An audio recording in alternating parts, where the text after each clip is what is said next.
on a minute. Something's not right here.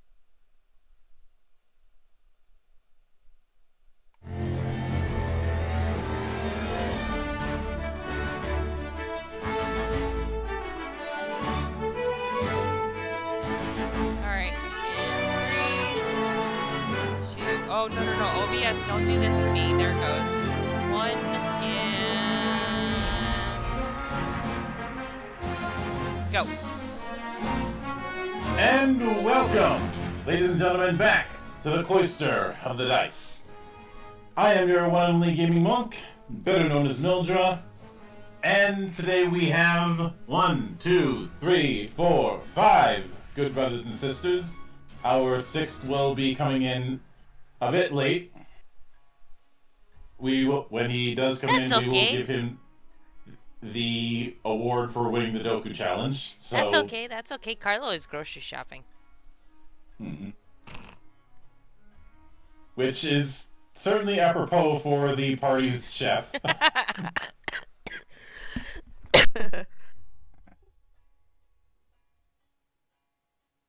But with that in mind, let me make sure that everything is properly situated. We did have to cover things at the last minute because it has been a bit of a week. Tell me about it. Least of which being I got delayed from some of my plans because of a eye issue cropping up again. Ooh. It wasn't as bad as what happened years and years ago. I told you that story, Kay. Yeah. No, this was just a more minor issue, but it was still a royal pain to deal with. So, where we last left off, you all had accepted the job of crossing into the new world to retrieve the item for that particular challenge that Lamper had put forth, along with a few potential conspiracies going about in the interim. But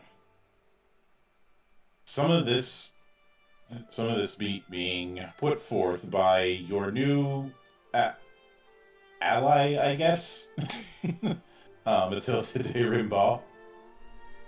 You all can't see it, but I'm doing massive air quotes at the idea of her being an ally.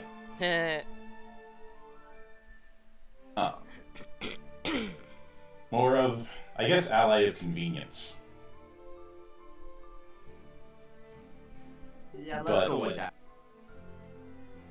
But she has asked of you all to head to the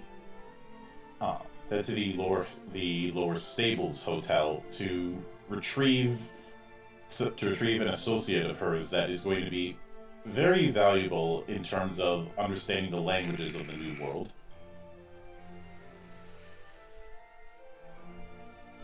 But before you set off, since there is a bit of downtime, I think this is as good a time as any to do a profession check.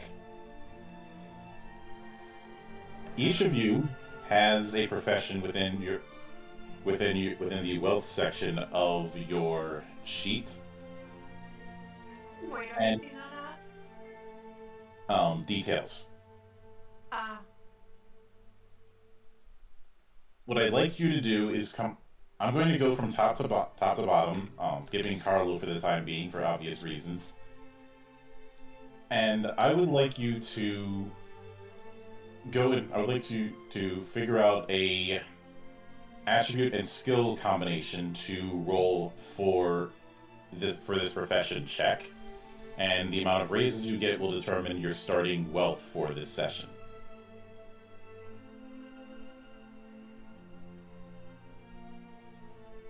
Okay.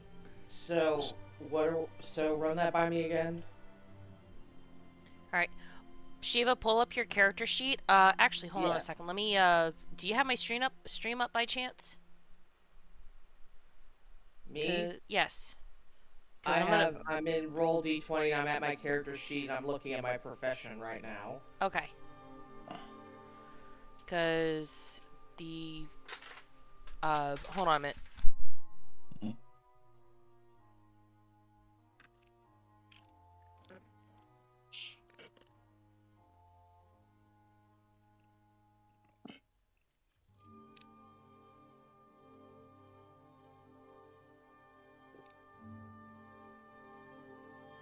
Sorry, John's making me lunch. As I was saying, my apologies for the interruption there. I forgot where I was going with this. Explaining how to pick the roles. No. I was bringing it up so that way the audience could see what we're talking about on the character sheet. Yeah. Which, as you I can see, would I've got also- mine up. Hold on, let me watch if I can pull up the correct thing in Discord.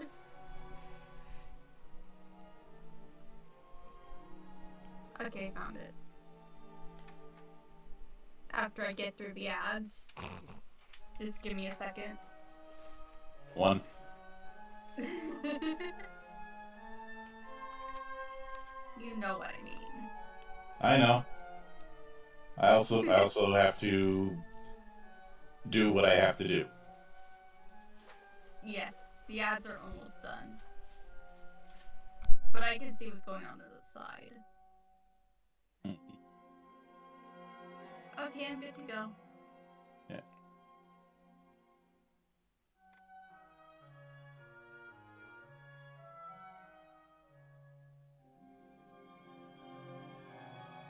But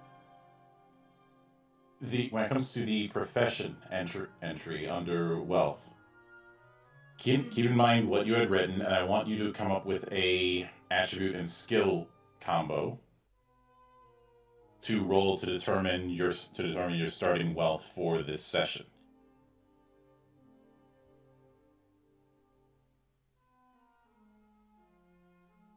What's the difference between having a number next to it and not having a number next to it? In terms of what? Professional, and then mine has a number next to it, and I noticed that on That's certain that is how many wealth points you have. Oh, okay. That makes Also, sense. if I'm muted at any point, it's because I'm over here hacking up a lung. Ooh, you okay? Yeah, the pollen count's been really high down here for the last week, and my seasonal allergies are kicking up. And unfortunately, I think whatever was in my sinuses has now shifted into my freaking chest. Ooh. Honestly, I could hear that even through your normal voice. Yeah, it's because, up until 2 days ago, I had no voice. I'm glad you have your voice back.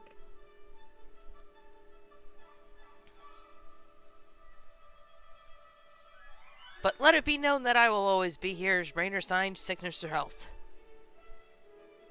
I appreciate that. You're. I appreciate holding to the oath that was once held by the U.S. Postal Service.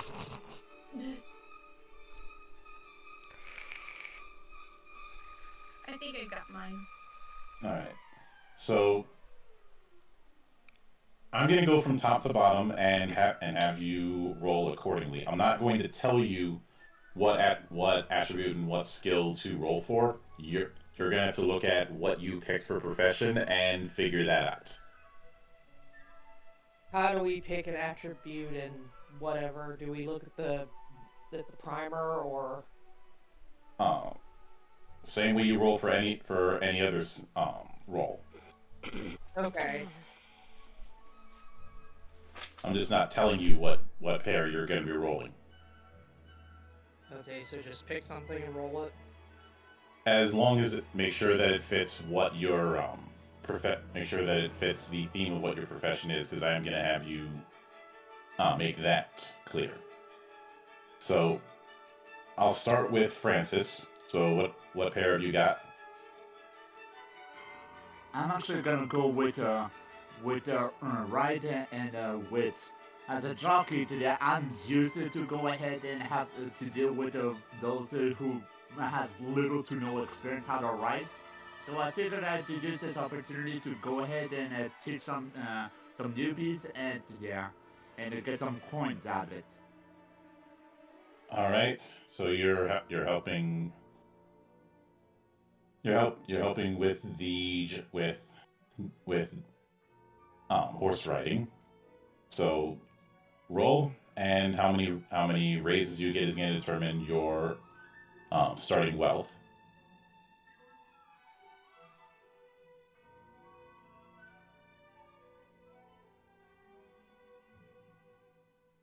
Nice.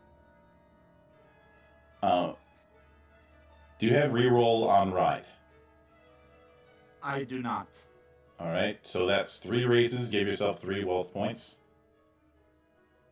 Where do we add the wealth points at? next to your profession. Oh, Uh, okay.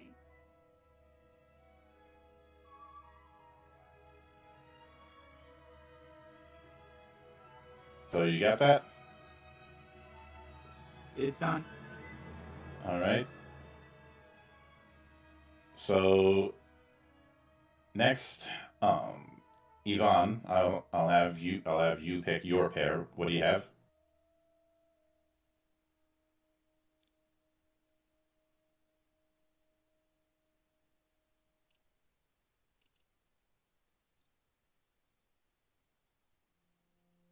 Uh, Ember. Oh, sorry. Yvonne. You mean Ivan, right? Yep. Okay, I got confused there for a second. I decided to pick wits and empathy All right. Roll specifically it. because oh, I don't have to explain. Yep. Wits and empathy. What? Why that? Why that pair? Ah, because my character is very empathetic, and since they decided to pick painting up, they love the beauty of it. They love the emotions of it, and they love collabing with other people to express these emotions. But at the same time, they have to use their wits so they're not scammed. They can actually get money out of it. They know what they're doing. All right. Roll it.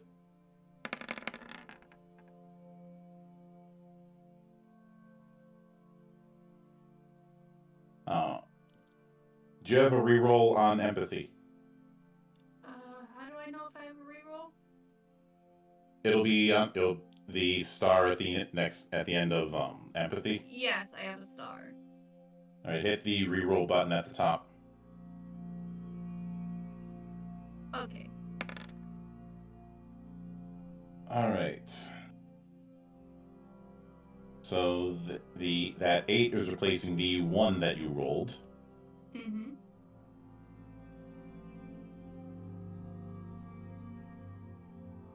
So 34. 34. So that's 3 raises. Give yourself 3 wealth points. Okay. So since I already had numbers next to the profession, I just add 3 to that. Yep. Okay, just want to double check, make sure I'm doing correctly.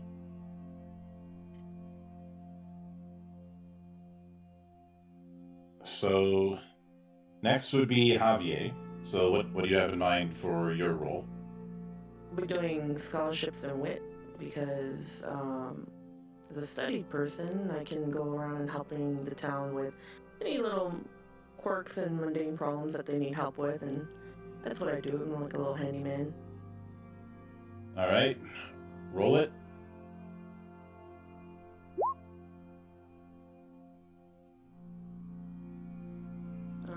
And do you want me to re-roll it too? Do you have a reroll on scholarship? Yeah, I have the star. All right, do that.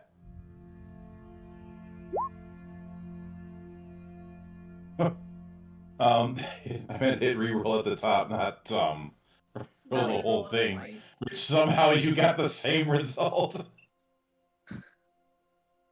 It feels That's accurate. That's amazing. I'm so proud of you, you know that? Did you still want me to reroll it, or? I wanted you to hit the reroll button at the top of the sheet. Right, you're right. I see it now.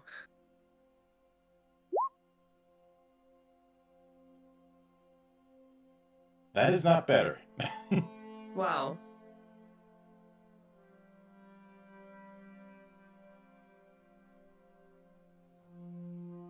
So 26 it is. So you only get 2 wealth points because you only got 2 raises. Got it.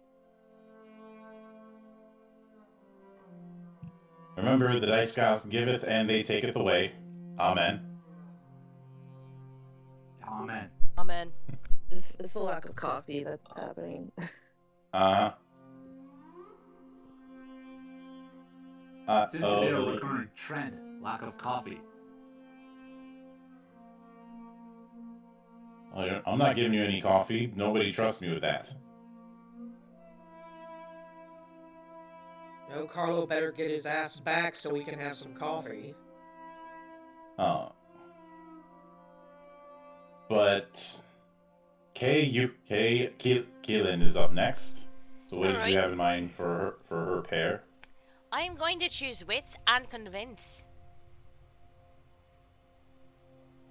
Because as a Alright, how are you quartermaster, fitting? because as a quartermaster, I've got to use my wits to get everything organized and off or on the ships, and convince to make them see logic in my organization setting as opposed to what they're trying to do.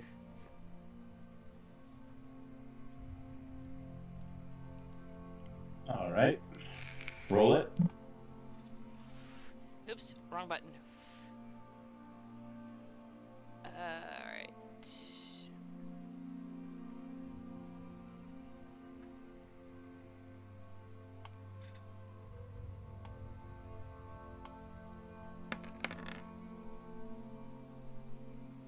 Alright, do you have a reroll on convince? I do not. Alright, so 31 it is, so that's 3 raises.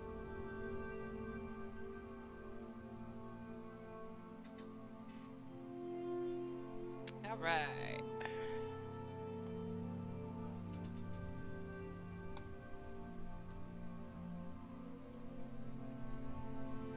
So last is Rio, so Shiva, what pair did you have in mind for this roll?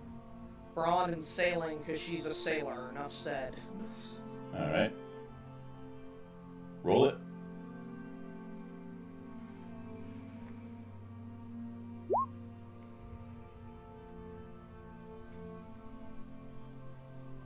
Alright. Do you have reroll on sailing? No. Alright, so that's going to be 3 raises total, so give yourself 3 wealth points. If I can get the sheet to come back, yes. Son of a dog biscuit, why won't it come back? I'm hitting the book.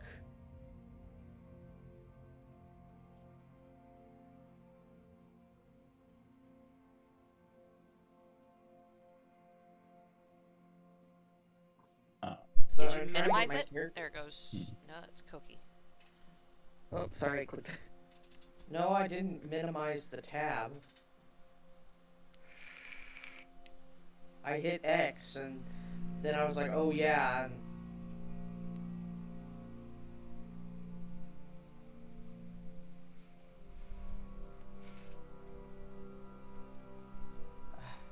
and sorry.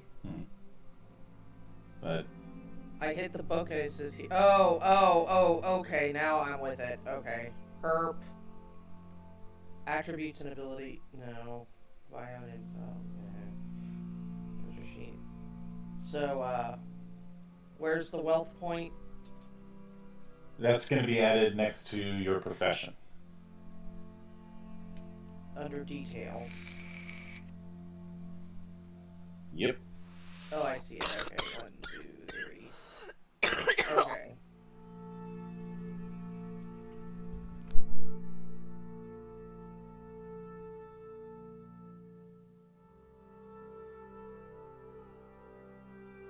But with that taken care of, as you go through your daily activities, at least for the morning, to earn yourself a little bit of coin. Eventually, it gets to late morning, and you'll end up heading out to a carriage that had been prepared for you. It is a decent sized carriage, enough to fit everyone, and one that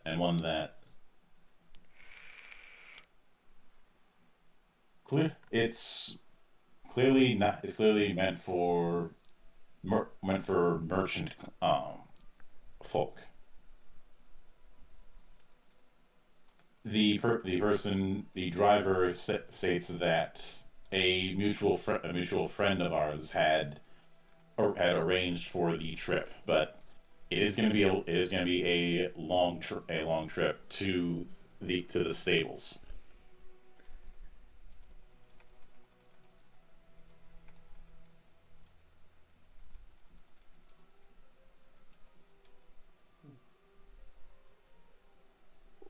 Well, So- make yourself comfy. We may be here for a while. Mm-hmm. Since the lower stable, actually, if anyone wants to get a bit more info on the lower stables, roll wits and scholarship. Yeah, I'm not gonna try. Yeah, no. Wits and scholarship would be. You know what the hell? Might as well. I'll try it. Why not? I got one in there. Yeah, let's do it. I mean, if anyone should try it, it should be me. Alright. I got a 1, but I got a 10 also. So Francis didn't get any raises. Ivan got 2, and Kosi got 4. Kay also got 1. Yep. Oh. And Homie Don't Play That was Rio. Homie Don't Play. Which means So- I put 2 in wealth. No. This roll isn't for wealth. Oh, sorry, I spaced out a quick second, so I didn't know what we were rolling for. I just knew that we were rolling. I apologize. But the lower stables is a bit out of the way. It's closer to the countryside than to the ports, which is what, and there's a good reason for that. It is a hotel that has played host to the Emperor more than once as a retreat for him, but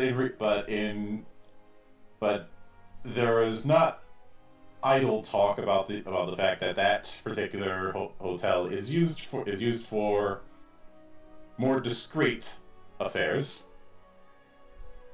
If you know what I mean, and I think you do.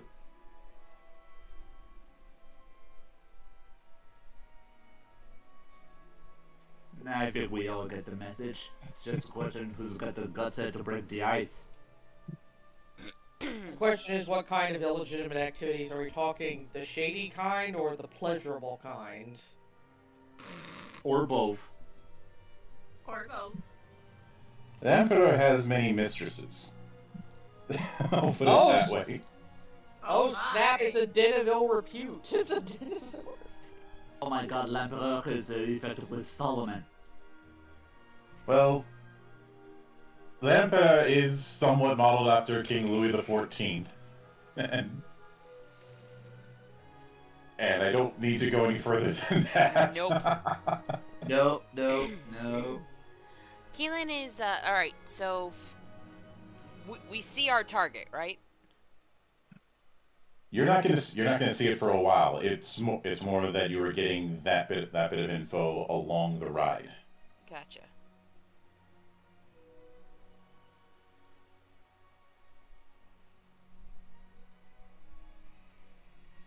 But as the ride ends up being a lengthy one, and the combination of the light bumpiness of the ride and the length, you all do start to drift to sleep. And normally, in normal circumstances, you would fall asleep and then wake up at where you were, but you do find yourself waking up, but the environment that you're in is not one that you're quite used to. In fact, it doesn't even look like any sort of town in Montaigne. It looks like a town in Vodach. Really need to cut back on the drugs.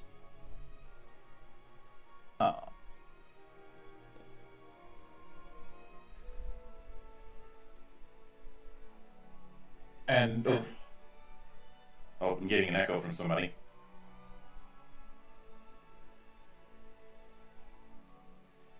I figured that's from Amber. Me? The echo. I don't know how there's an echo going on. Can't be me, is it? Can't be me. I usually stream and I don't get any echoes through my mic. Well, if it comes up again, I'll make note of it. Okay.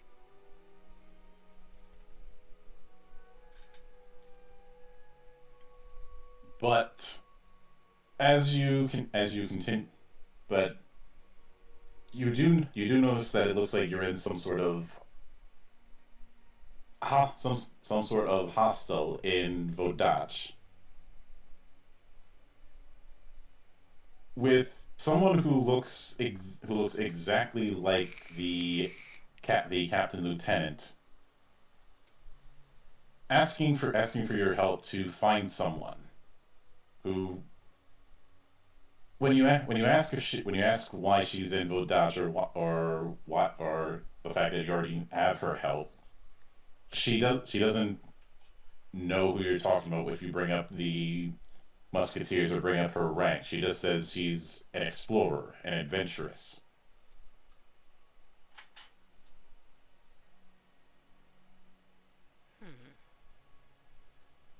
Well, I have some inkling what she's trying to hint at, so I'm not going to raise any fuss and I'll just play along.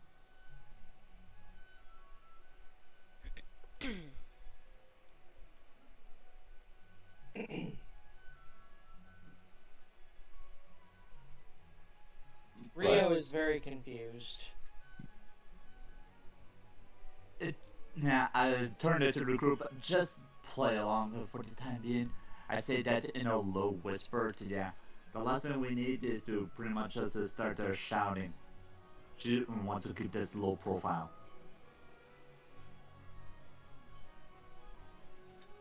But the major question is who moved us here while we were sleeping? And how did they get us across the sea to Without us Vodach? knowing. Which means which actually only means one thing. Who's using glamour? I believe this constitutes kidnapping in most dictionaries. I agree with that.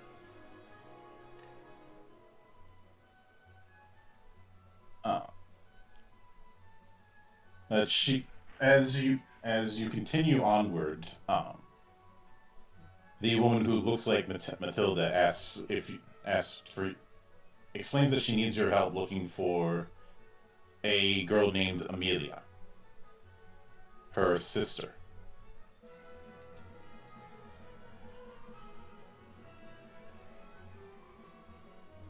I pretty much tried to ask her that, what happened? Why did she disappear? That's what I'm trying to figure out. Do you have a lead or something? We can't just blindly search an entire area we're not familiar with. Her that she was last seen under the care of Costanza Bernoulli. Hence why we're in Vodage.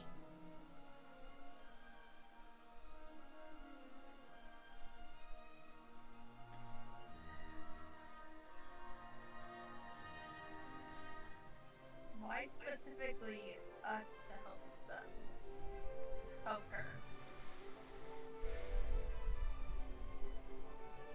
I needed heroes who knew how to be discreet.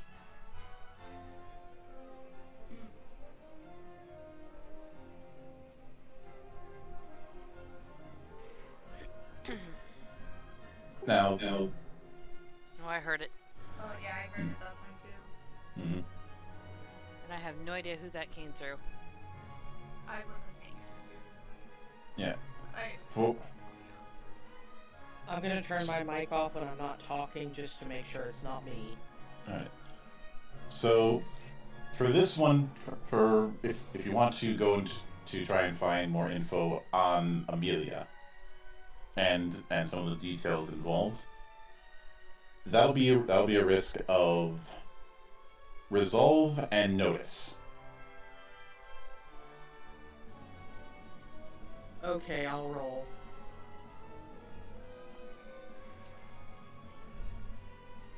Yeah, I'm not going to try it down. I'm gonna try it. I already have. 2 raises. And there's no penalty, right? There's only a penalty if I say it. Got it. Just wanted to double check so my ADHD brain makes sure.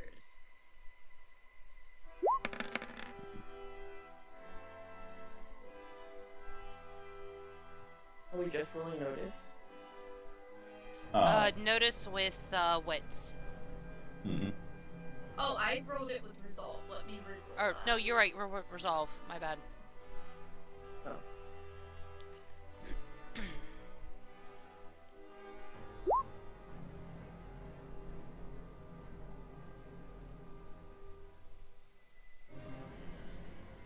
Alright, let's see. 2 raises, 1 raise, 3 raises, and 2 raises. So there are a few things you were able to find out, but just by asking around and also having an ear in the right place that isn't being noticed, because I'm sure you're all familiar with the phrase "in wine, truth." Yes. Indeed. Vino veritas. Mm-hmm. What does it mean exactly? In vino veritas, in wine, truth. AKA, somebody drunk, somebody gonna spill. Ah! But Bernoulli is the family name of the local merchant prince in this part of Vodage.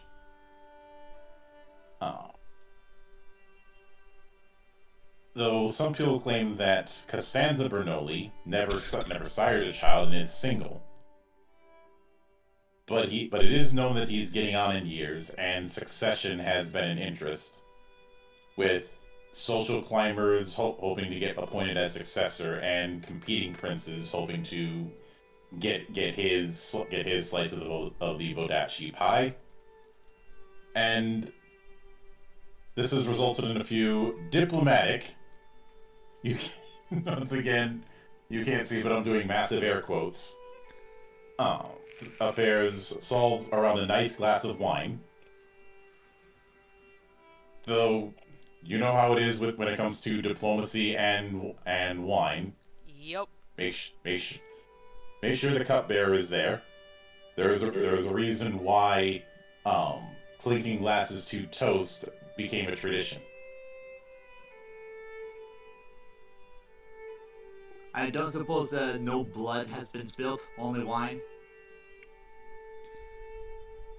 No blood has been spilled because that would get the attention of powers that nobody wants to have their attention because they might just sweep through the thing and be done with it.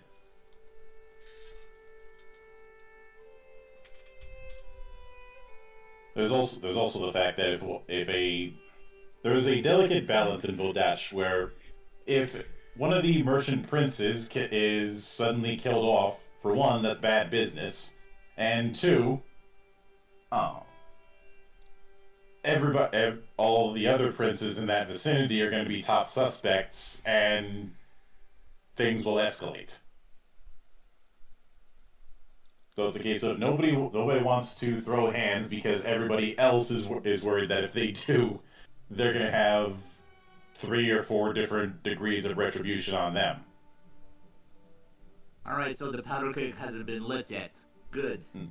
Yeah. Also, I do need to pose one question.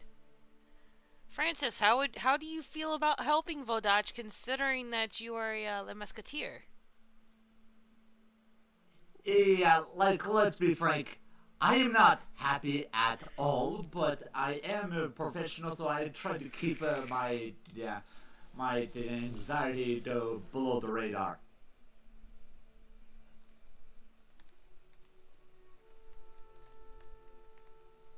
But something else you do come across is the fact that he is not single. He was married at one point. He had a wife who was looked a bit suspiciously because she had the talent of Sorte Strega.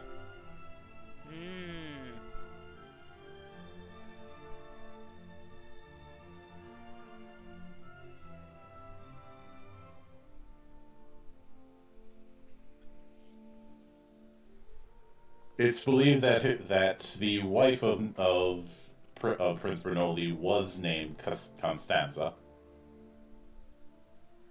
but whether or not she had a child is considered doubtful by the people you ask because she fell ill shortly after her marriage and passed away.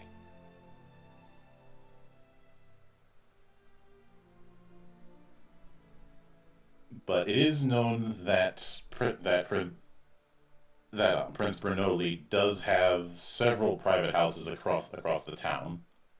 One of them is where he usually resides, and another one he never visits.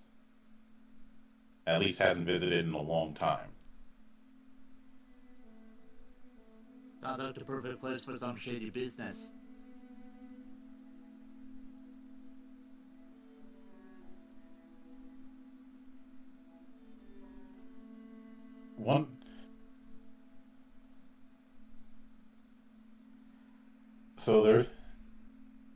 One of them is what a lot of these private houses for the longest time are used for special receptions, but as he's gotten up in years, he's used them less and less, and they've all but been abandoned.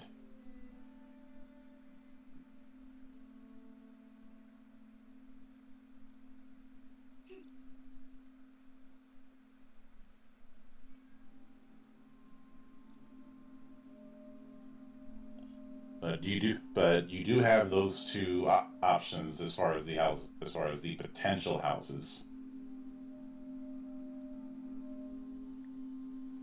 Well, ladies, what do you think should be the best way to go? Do we go to the main house or shall we visit the side one?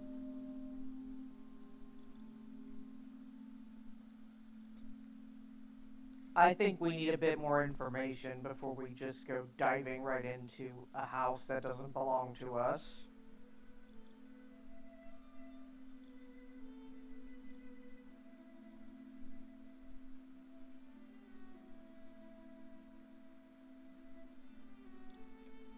I am in agreement with Rio on that. I also agree. So, Alright. side house it is. Hmm. Unless So- Kosi has an idea. Hmm. No, I agree. No, that does seem the most prudent way how to approach this. Mhm.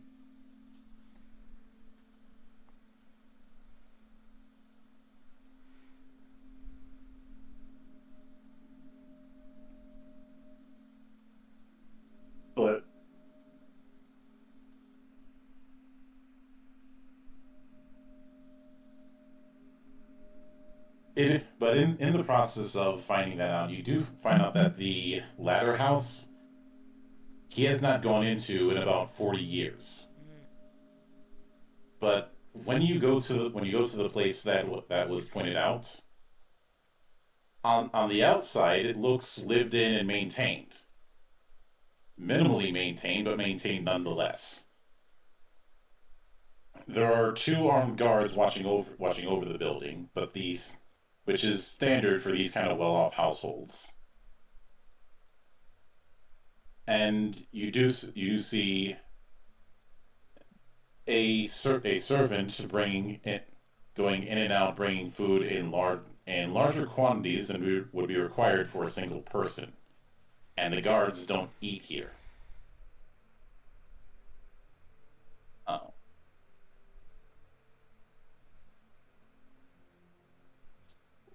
Alright, that's it, yeah. I was expecting it to be on the brink of collapse and not to, yeah. Not still standing barely, but still standing all the same. I find that very suspicious. Bless you.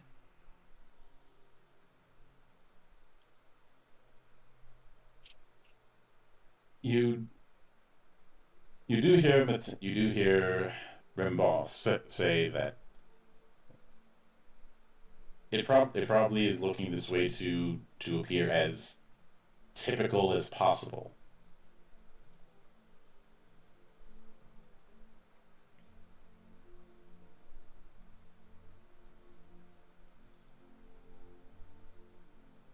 So the question is like, we could clearly tell someone's been taken care and using the place. The question is, how and who is it?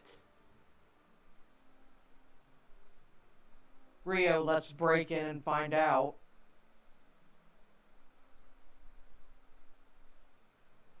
Breaking into the house of a Vodachi merchant prince. Are you insane?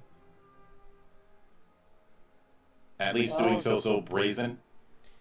Wait, or saints preserve us. I look over at Matilda, or at our point of contact, Matilda. Monk. Yeah. I look over at Matilda. Are they expecting any orders? If they're just standing out there guarding, I have a feeling that that their approach is keep anybody out and keep any prying eyes from thinking that this is anything but the typical merchant prince's house. Is the house expecting any orders from the outside? Because I have a means that might get us in without trying to break in and get us all fucking killed. Yeah, well, I I didn't prefer hear any that. other ideas. That I do not know. I have no I have no association with the merchant princes, but if this place hasn't been visited for any receptions in decades, then that might work in our favor. What did you have in mind? If there's deliveries being made, especially if the staff are bringing food, somebody's gonna be in there. And where's all this extra food going? That's what really concerns me. There's either a lot of people in there or they're feeding something really big. Mm-hmm. Anyways, If I could talk to one of the local quartermasters, I can try to get us in that way. As the delivery Tim.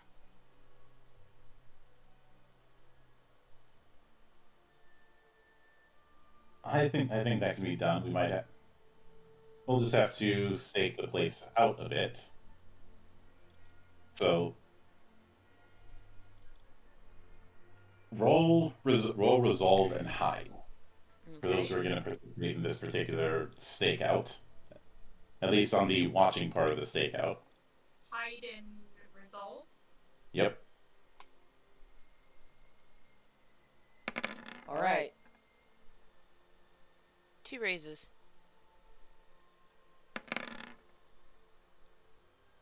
Ooh, go Ivan.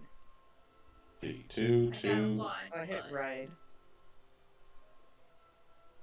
Oh god, I am still going to regret this.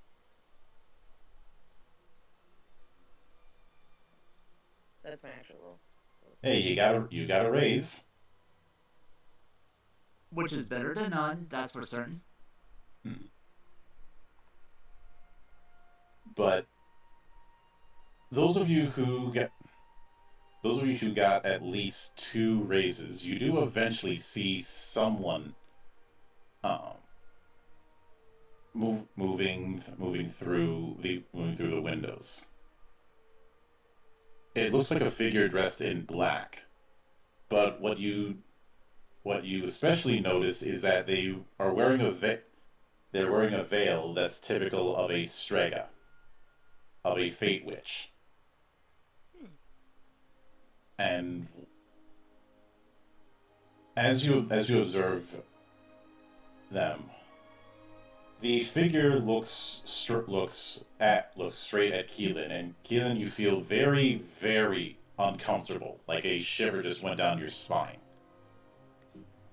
Oh, what the fuck was that?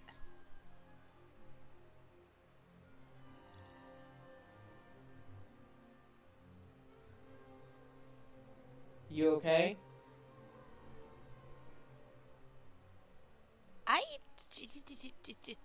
I'm gonna need a minute, if you'll excuse me. Alright. I walk off to the side and just do the whole body wiggle like I'm trying to shake off the willies.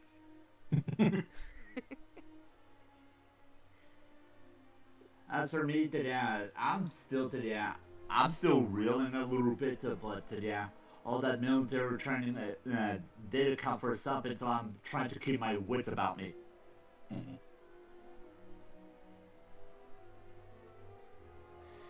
But eventually you do see that a particular carriage drives up to the building. A hearse drawn by 2 black horses who are up there in years to pick up cargo. Out of it come 4 men dressed in the livery of the Bernoulli family.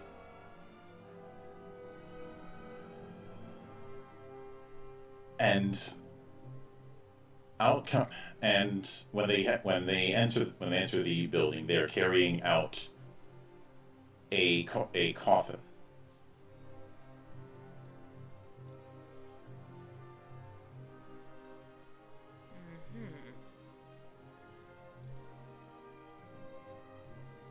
I'm sorry, I thought this was supposed to be a meeting house, not a funeral parlor. The people that you do see going into the hearse after this has been after the coffin has been put in appear to be a housemaid, a woman whose outfit you can't recognize, and a Vadicine priestess.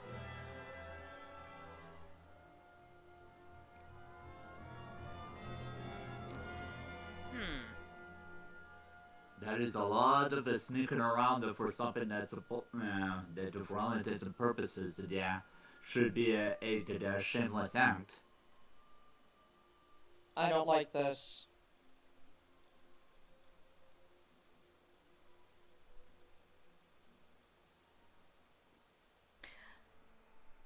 See, thing is But- I already could see where this is going because of how thoroughly I read all the primers. Or primer documentation.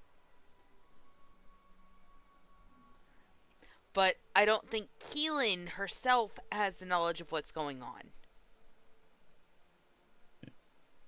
I appreciate separating player knowledge from character knowledge. But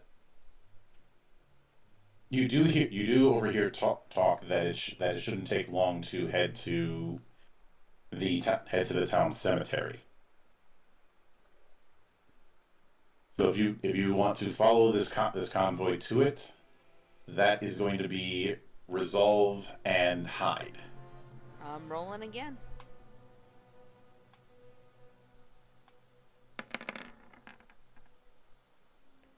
Two raises. Alright. Are we I'm rolling. hide resolve again? Yeah. Okay.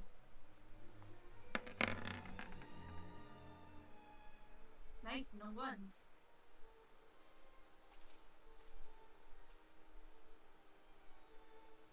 Well, I suck. Let's see, 2, 2, 0, 3, and 2.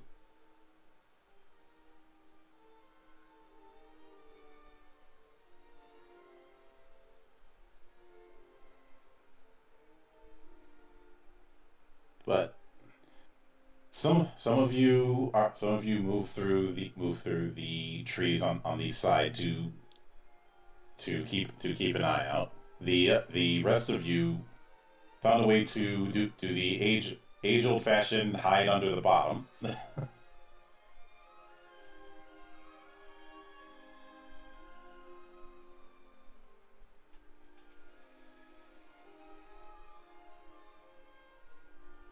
I don't suppose hiding the bottom requires something like athletics or something. Yeah, if you're gonna try and hide under the bottom because you're essentially holding on for dear life. Roll finesse and athletics.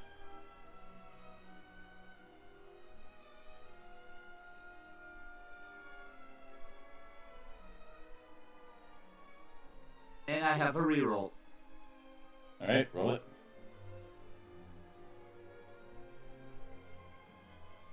53. All right, 5 raises. Give yourself a hero point. Done? But regardless of method, the convoy eventually stops as it's at the cemetery.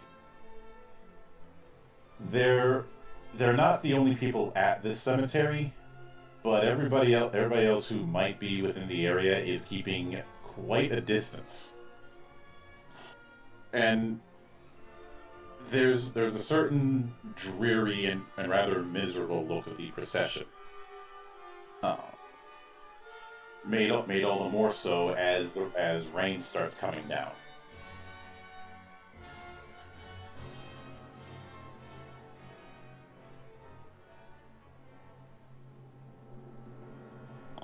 But for those of you who have a few things of scholarship, you should know that this is highly unusual for a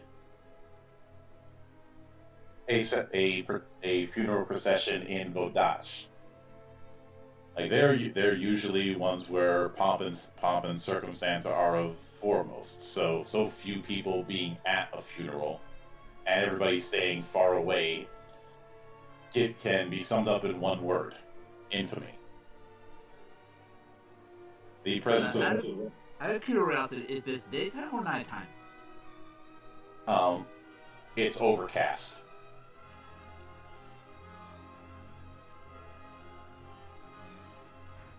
So figure it's daytime, but it's still dark and dreary. Mm-hmm.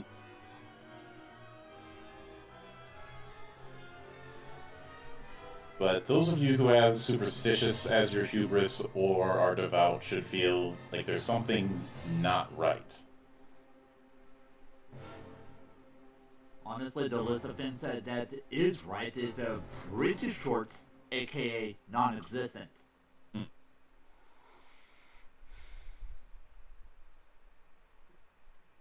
But the other thing is that the some of the other vaults of the dead have these majestic statues or um these elaborate tombs. Here, it's anything but. But the funeral convoy hasn't noticed you all.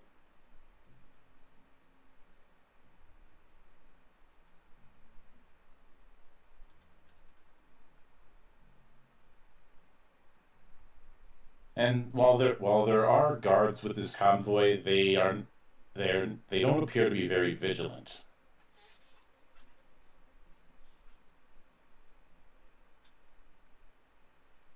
Well, I have an idea. Capture one and interrogate. Something less obvious. One of you, particularly one of the smart ones here, could pretend to be a priest and go up and talk to them.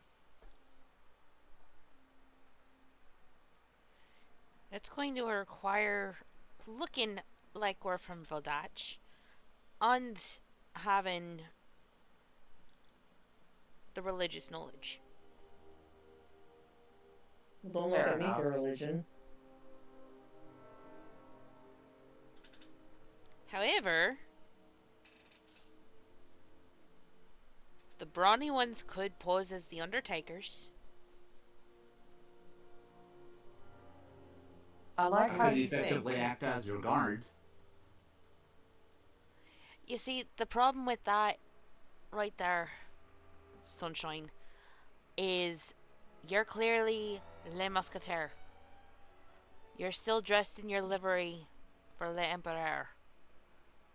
We're in Vodach. They're not on good terms. Yeah, indeed. I'm gonna have to effectively stay hidden.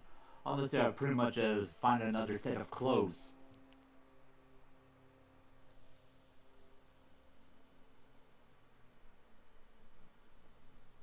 That being said, Rio,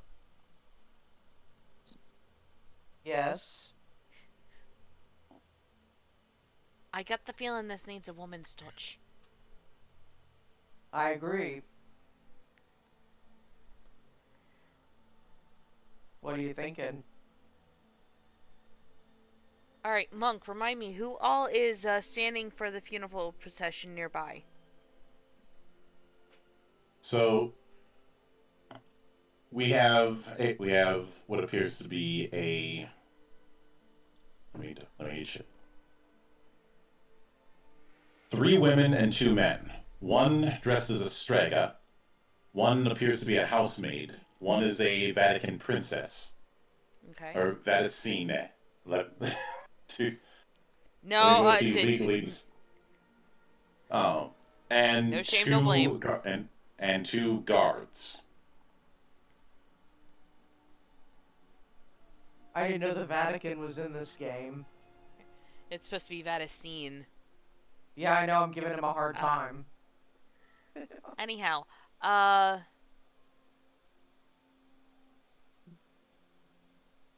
Rio and Keelan could approach the Strega asking where they want the coffin moved.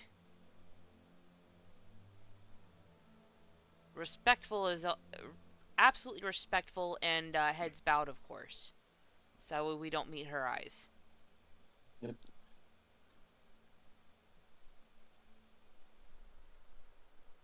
As you do, so given that, that is going to be a. Let's go with a roll of wits. Actually, not. Instead, not wits. Let's go with resolve and convince. All right. Well, Let This me is do gonna the talking suck. loss. 3 me raises. roll. Yeah, no. I'll let me do the talking loss. Aye.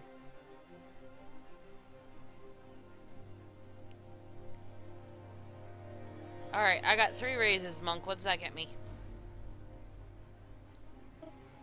You do approach, and you can see that they're setting up the burial part for that coffin as the rites are being prepared. Mm. One of the guards asks, "Are you here to pay respects?" We're here to help unload and intern. Very well.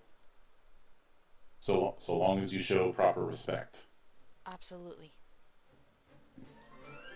But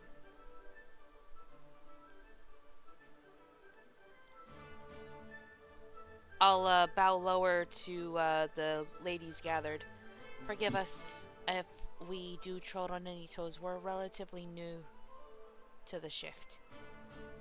Rio follows Keelan's lead.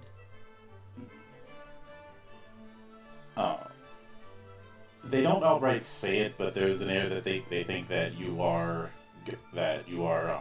mercenaries who were under the employ of the prince. Though there's a few murmurs here and there, but before there's any inclination to no you weren't hired, there's the sense of play along. I think they refer to you by names that aren't yours, so I think they think you're somebody else. Okay. But eventually, the priestess performs her duties, stating, "We entrust to Theus the soul of Constanza, a devoted wife who dedicated her life to spiritual reclusion and to the expiation of her sins. She leaves behind her daughter Amelia in grieving, and Marina, a faithful friend who supported her across many years.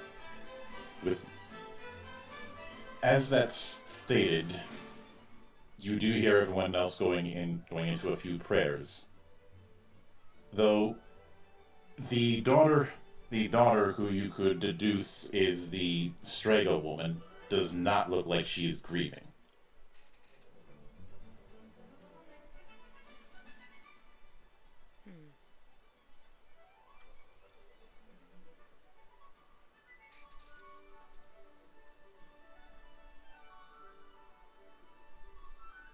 Can I roll wits and notice to see if I can deduce anything about her?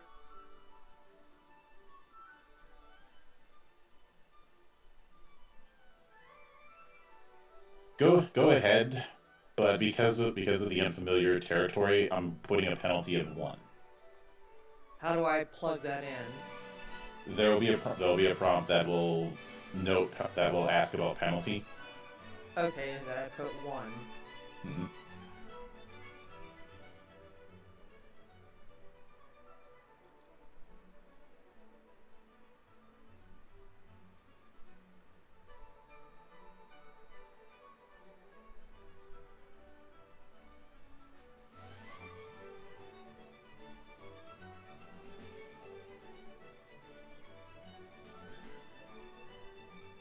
Okay, I got a 22.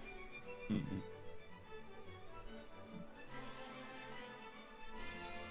She seems to have a indifferent appearance.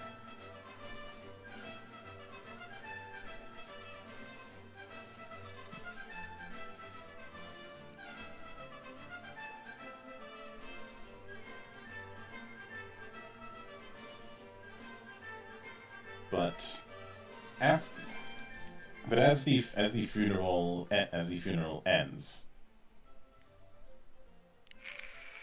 the servant approaches approaches both of you and asks if you would be willing to meet her young mistress tomorrow morning.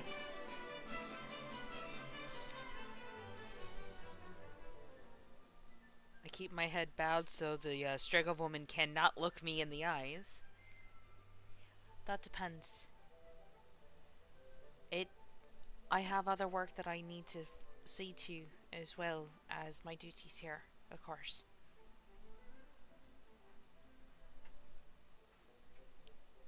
I do part-time shifts here at the graveyard, and I also work at the quartermaster hall in the merchants area.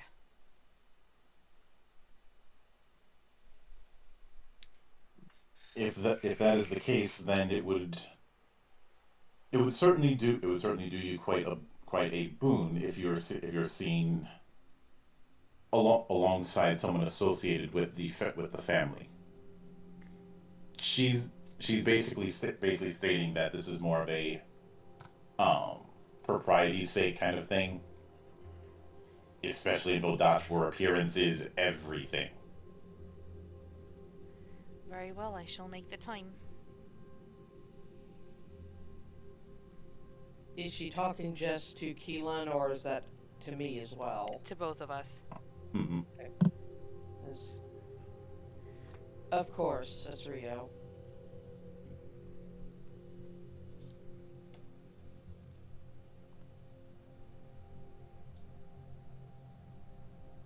But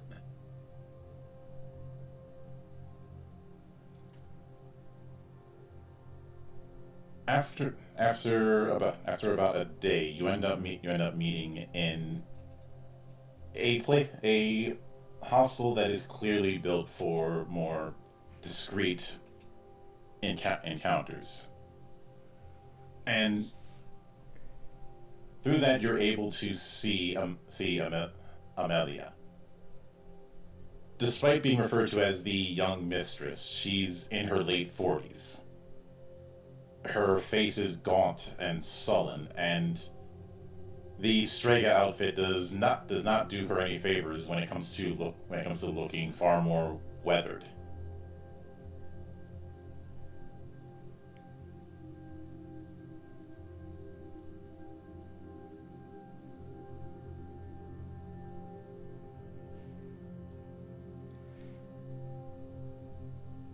But she simply asks, you all have been stalking around the shadows. I'd like to know why you are so interested in me. She seems to have a very direct tone in how she states it.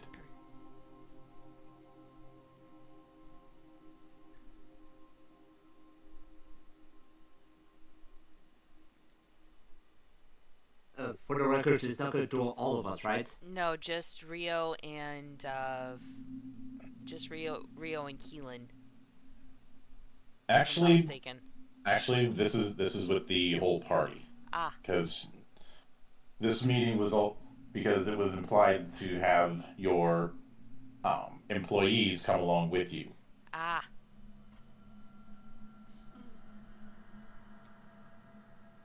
And just in the transition between the funeral and now, did I have at least had the opportunity to have a change of clothes to look more normal? Um, you weren't able to get a full change of clothes, but you were able to get a cloak so that it's not as obvious that you have the sun mark on your outfit. Better than nothing. You know, you could always just turn your shirt inside out.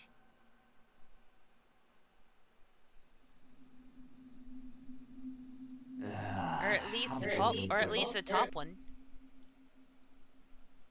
You know what? I think I'm gonna go ahead and do just that.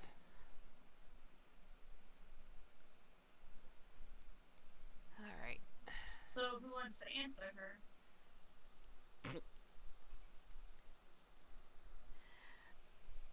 Keelan is going to throw her hands up and say, well, fuck. I knew I got the willies. I should have stayed well enough alone.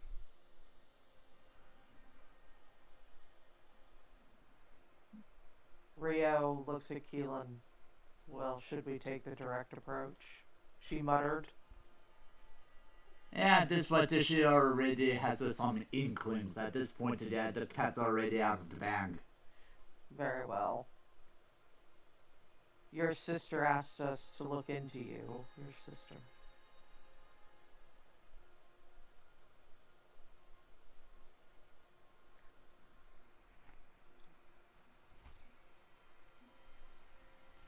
She looks straight at Rio with that same gaze, like she's looking right into your soul. I see your employee is of that bastard.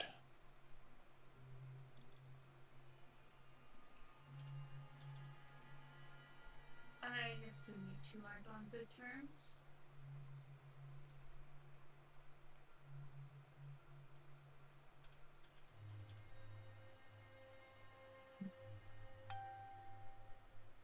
That man gave so many promises, and yet when the time came, he was just one. My mother was just one more fling for him. Though I heard she's doing quite well for herself in the decades since.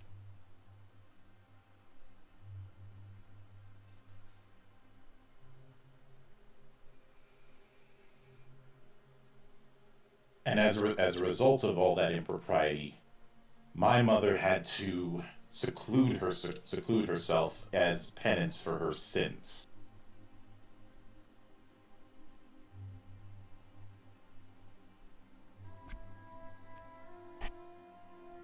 It is clear that Amelia has a bit of a grudge. Would you mind elaborating on those sins?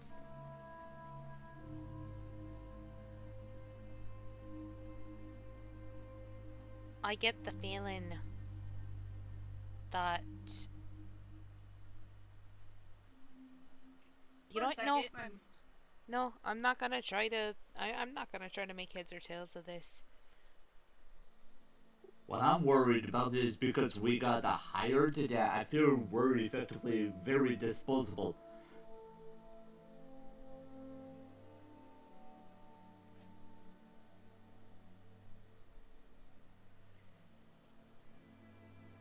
So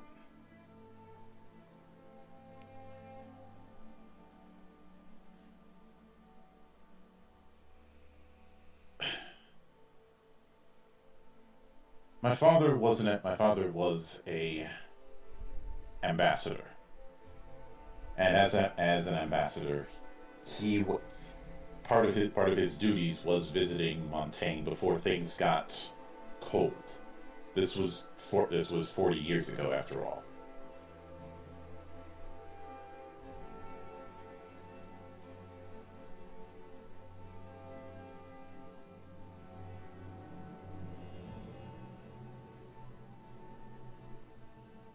I've been But- size. This is why I don't like demon nobles. But for those who want to take more of a risk on this, roll. You can roll convince, but as far as which trait to use, I will leave that up to you. But you have to describe how you're using that trait. Sorry, I got a phone call from my mom. Could somebody summarize what happened? I'm going to use convince with wits. Rio is staying quiet. If only to get a better understanding of, or to see if she can puzzle out the things that are going unsaid. All right, roll it.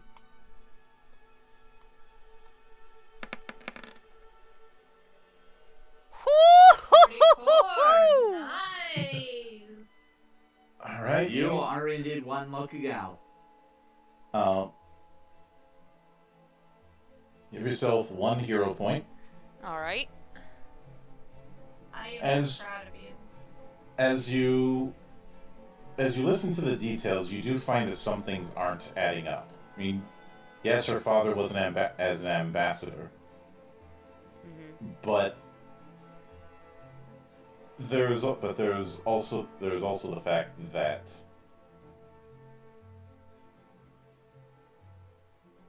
I think that the circumstances seem to have a few holes, and the explanation seems a little rehearsed. A rehearsal that she's gone into because it nursed her own grudge. Mm-hmm. All right, question. Oh, no. I do have a question I can pose. Mhm. Y'all forgive me for saying this, lass. But something's not adding up. Especially with you. You see, as you know, we did sit on the house for a wee bit. We saw plenty of food going in to that ladder house. And yet here you are, gaunt as a matchstick. Who's eating the food if you're not?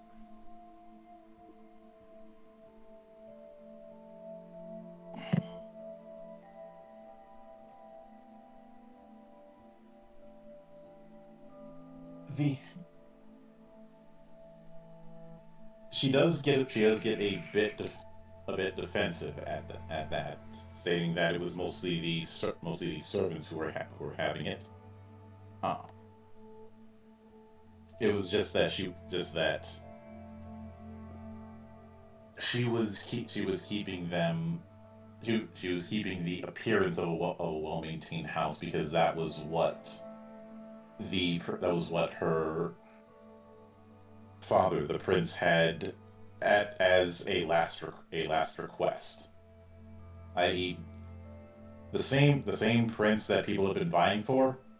He's been dead for years. You'll forgive me for my suspicion, lass. But you're still not adding up. See, the servants wouldn't be eating the same measure of food that you would be, being the daughter of a merchant prince who's been dead for decades. Who else is eating the food?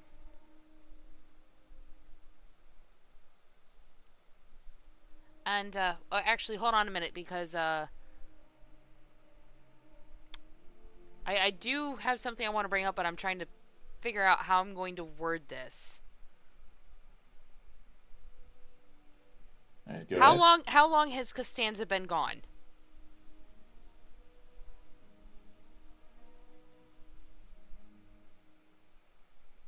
The prince had not visited that place in 40 years. All right. So it is. No, But as far as how because Amelia mentioned that her mother's done quite well for herself, not had done quite well. As in past tense, meaning that Costanza had died, because that was the funeral we were supposedly at. Mm. Now, is Costanza actually dead, or is she still in that house? I'm asking as the player, not as the character. She's dead. Okay, how long has she been dead?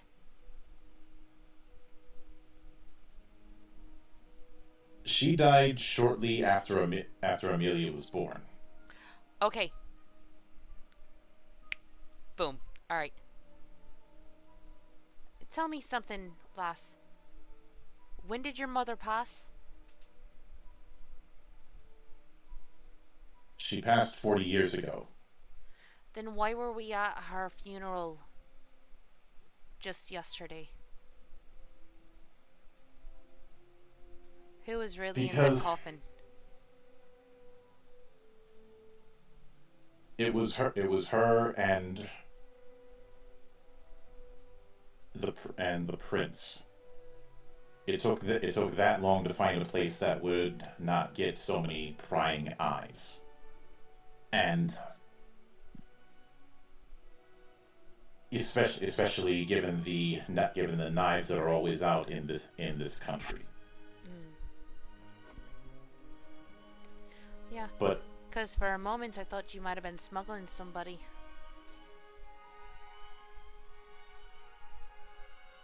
no, and at this point, Rimbao steps in, and basically makes clear that the daughter that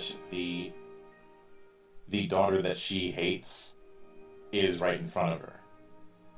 And from a certain point of view, you can see the resemblance, even if one has blonde hair and the other has raven black hair. Mm-hmm. Which it is a shock to the system for her. Daddy had a mistress. He had several mistresses.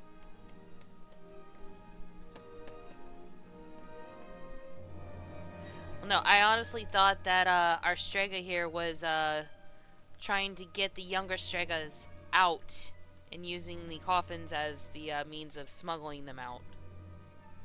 No, not the case. But while eventually the sisters ask for a bit of privacy, and after a lengthy bit with them in another room, there's not necessarily a reconciliation between the two, but more of we'll keep talking, see what happens. But in the meantime, if you all wouldn't mind, she pulls out a deck of cards, one that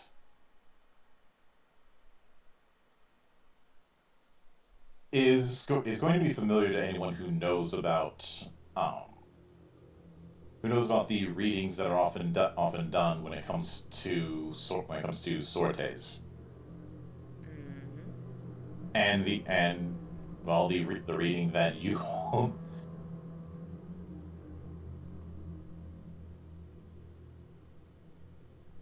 the pair of cards that you all did very early on,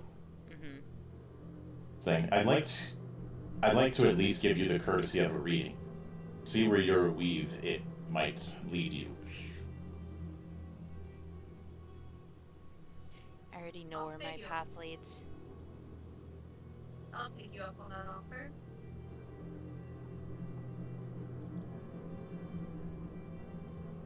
As will I. Mm-hmm. Same here. Already made it this far. So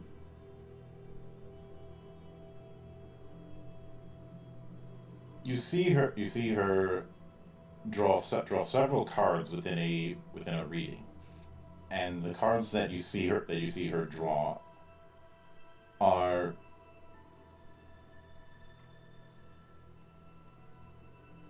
the war, the witch, and the magician.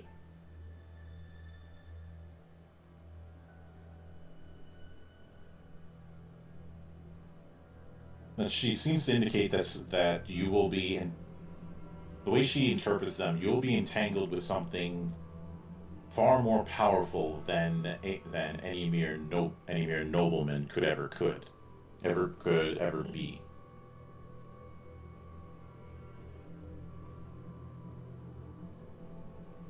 And in the process of that, you'll either encounter his blessing or his anger. It's hard to say.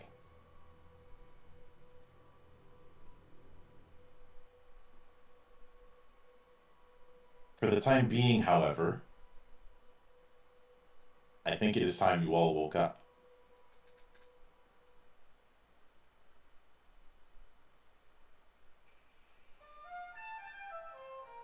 You have a lot more to do in places beyond. And after she says that, you you feel a bit drowsy, and then the next thing you know, you are right back in that carriage.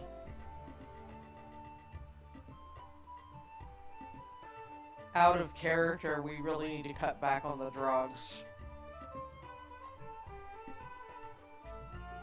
But not the booze. Let's keep the booze at the very least.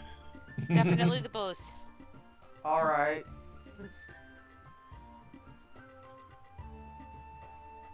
But yeah, the whole you all thought it was a kidnapping, but nope, dream logic.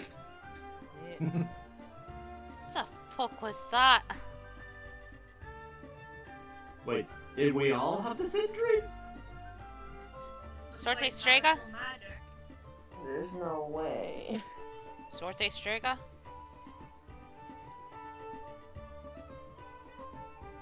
Hmm.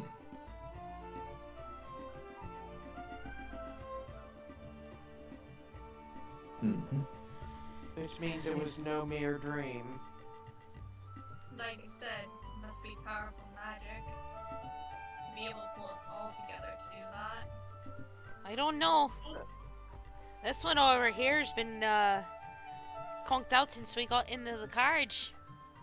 Looks like he sleeps good and deep. And I'm pointing over to Carlo, who's still snoring. But What about the rider? He was also unaffected, right? he was too busy with the horses.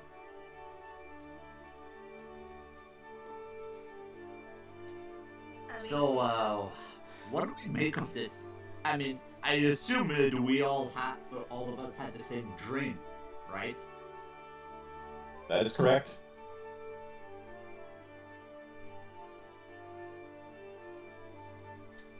Well, in any case, that's Rio looking at Keelan. I think I have a newfound respect for you. Oh? Yes. You think outside the box. I like that. Gotta be able to think outside the box when you're dealing with a whole bunch of different assholes. Agreed. I envy your wit. Sometimes my idea of dealing with assholes is to go ahead and poke holes into them. I figured that'd go against your honor code there, Sunshine. Only if I throw the first punch. If they throw the first punch, it's self-defense at that point. You know? Fire. But eventually, you do see the hotel in the distance, and I'm going to put that image in the side chat for you all. That's not a fucking hotel, that's a bloody manor. It says, welcome to the Lower Stables Hotel. That is The not way a you fucking hotel, that is a bloody manor. I agree Yeah. with Keelan. It was a manor. Oh, fuck those. Well now, Looks like, the rumors are true after all. looks like we'll be putting on the Ritz.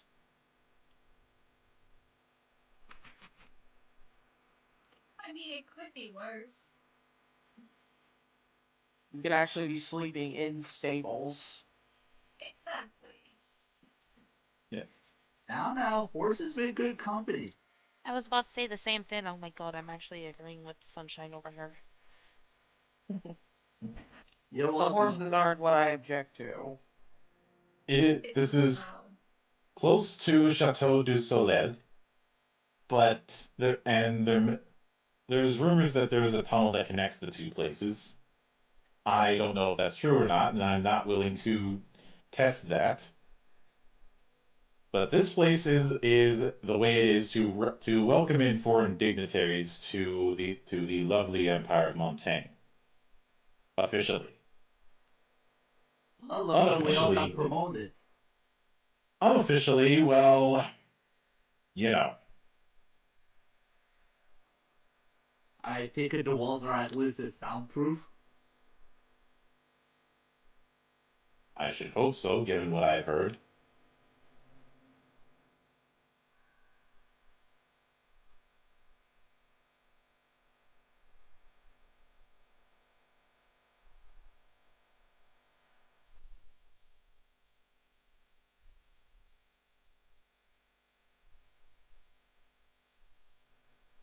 You know, I have the feeling we're going to be getting involved in another harebrained scheme. As if you weren't already. But usually there's a dozen servants that work here. But Rimbo says, I had them move to other domains for the sake of discretion. Because of how brazen L'Empereur was with his declaration, it's meant a lot of eyes in a lot of places, and some of those eyes are not exactly friendly to the Empire, and others would love to get dirt on anybody that is within reach of their shovel.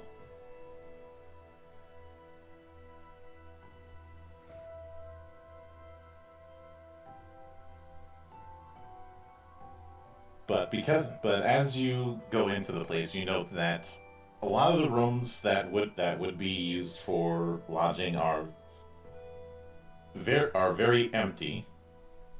One of them, which ostensibly is Henri's room, looks real, as well as the kitchen, looks really, really untidy for a place of this stature.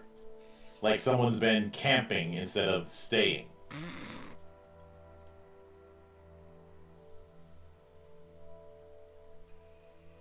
Well, yeah, I don't envy the janitors. Nope. Ivan perks up, saying, "At least we get beds." But the person you're looking for, Henri de Malesherbes, is not here. Though the lamps are still lit, a few of the candles are at the end of their wicks. Wax has melted over most of the candles, like they've been burning for way too long. There is a meal on the desk that is completely cold, but there's no signs of a fight or break-in. The place just looks like a normal mess. Welcome into your everyday bachelor pad. But if you want to search the room, that is going to be wits plus notice or wits plus scholarship. The former to search the room, the latter to look at all of the documents all over the place and try and figure them out. Yeah, I'm just gonna take in the room and see if I can notice anything. Could I organize the documents? No, there's way too many to try and organize in a timely manner. Alright, how do I look at them again? That'd be wits and scholarship.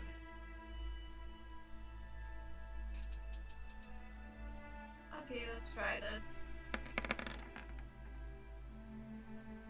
Ooh.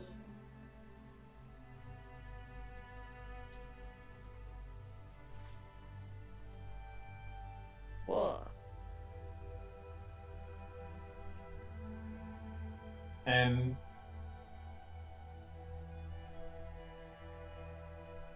to illustrate what I mean as far as how much of a mess it is, consider the following image and being told, I need you to grab a paper from my desk.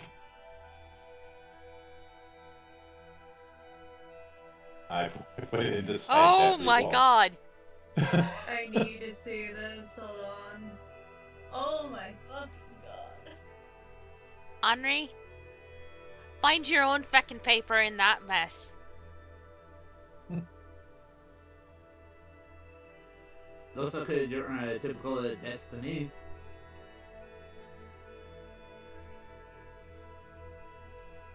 So, do we find anything? So let's see.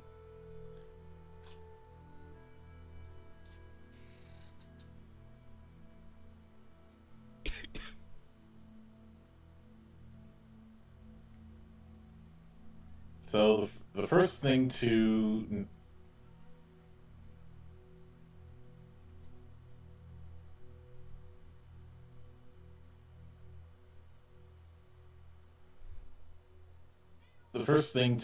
note is you find what looks like a camera-like device that was aimed at the door. The device is still hot, and when you examine it, and I'd say the person who would be most able to examine this is Javier. Yes, Ah, with my department. yep. You're able to pull out a glass portrait of a messenger. Uh, or at least at least a woman who looks like a messenger. Uh,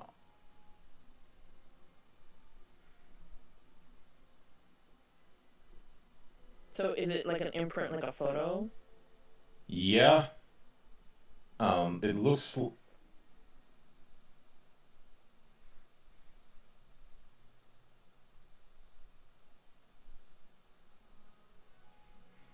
Hmm.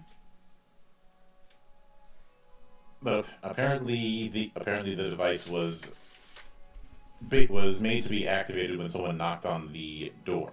So someone was here beforehand. As for Ivan, you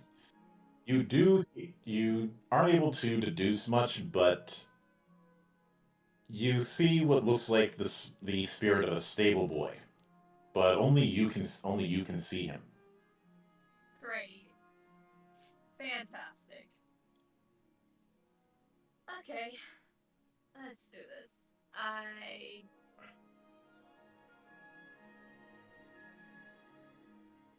go up to him, ignoring what everybody else will think, and start talking to him. You do. He does explain that he was a stable boy that was killed by the blacksmith because the blacksmith thought the boy was having an affair with his wife. He wasn't, and wants to be avenged.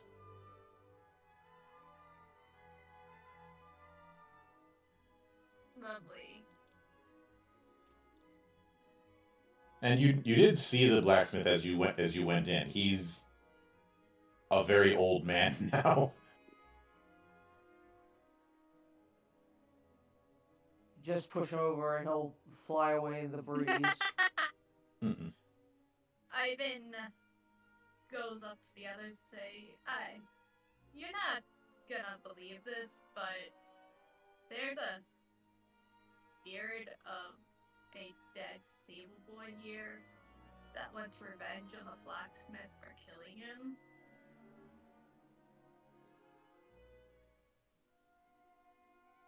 What happened?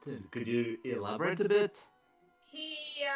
The blacksmith thought he was cheating on him with, his wife was cheating on him with the, stable boy. When he wasn't. And killed him for doing so.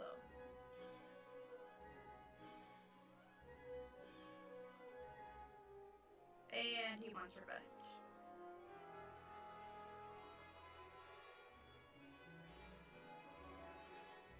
But as you are discussing things, you do hear what sounds like um someone ruffling through things. Somebody you do not recognize at all.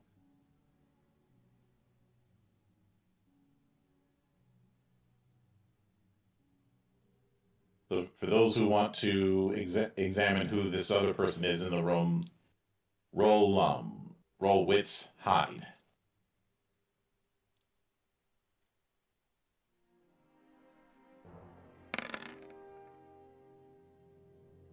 Ooh, I did good.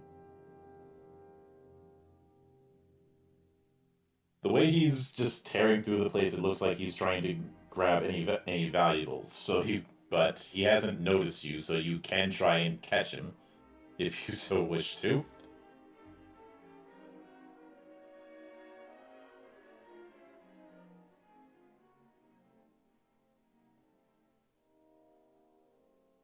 I mean, what do you all think? Can I pull my pistol and shoot him in the knee? Pistol's gonna be pretty loud. Yeah, fuck. Rio, you've got brawl, right? Oh, sorry, my mic was being stupid. Yeah. I also have Thank you. brawl. Think either of you could knock him out?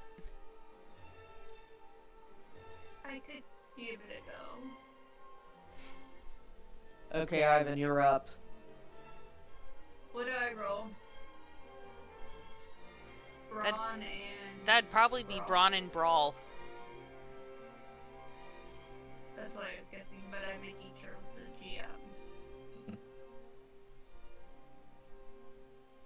GM. Yep. Okay, give this a go. Not bad. 2 ones, but still got pretty high roll.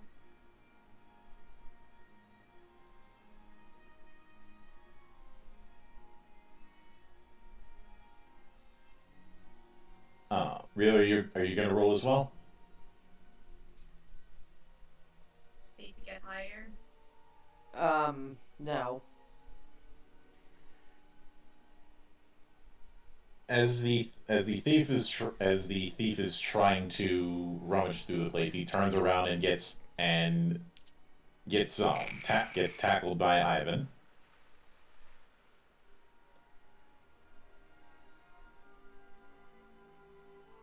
Recognize who this person is, but he just says, let go, and I'll tell you what I saw. I'll tell you what I saw. Ivan, before getting off, decides to put his arms behind his back in order for him not to run, but gets off of him afterwards, just to make sure he's not bluffing. To take one of the cloths on the curtain and make a makeshift handcuff. I mean, it's not gonna be strong as proper handcuffs, but you don't have the time for that. Basically. But he said that he saw a woman bring a message to Malashabras. Then she and him left together. He went in afterwards since it was empty. The woman he described was a tall, dark-haired woman with a long braid, dressed to the nines and looks starchy as hell. Probably a servant who was dressed in Venati silk. Well, ain't she fancy? Like three. Since you rolled 3 raises, you do find a crumpled message on the floor.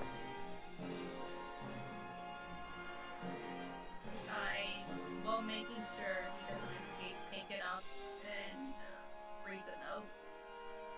Yeah. Is of fine calligraphy. You can.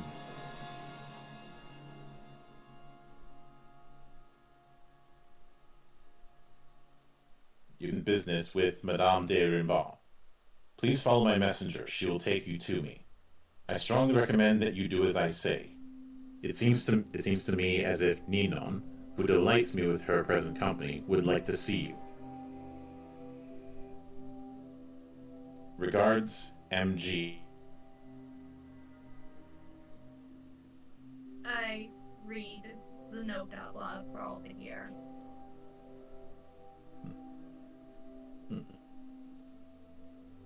I look at the thief. Anything else to like it what, or is that all?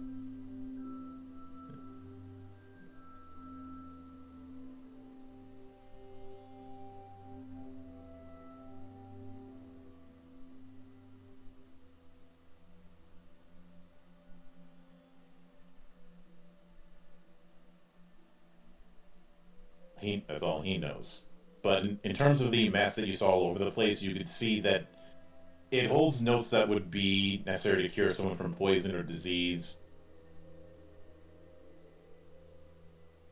dressing of wounds, some baubles of gold, silver, and copper, though the shape you don't recognize, as well as maps that indicate a sailing route starting from the Shane. Do we know where those maps did lead to?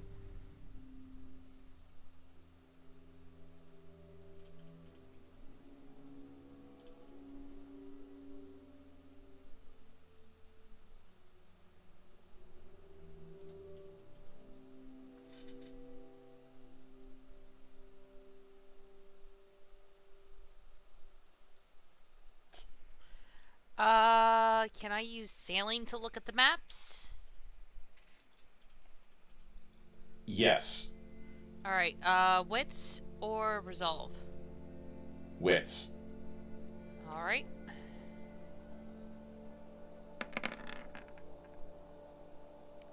$22. Not bad. So the notes are technically in a link in Old Thayan.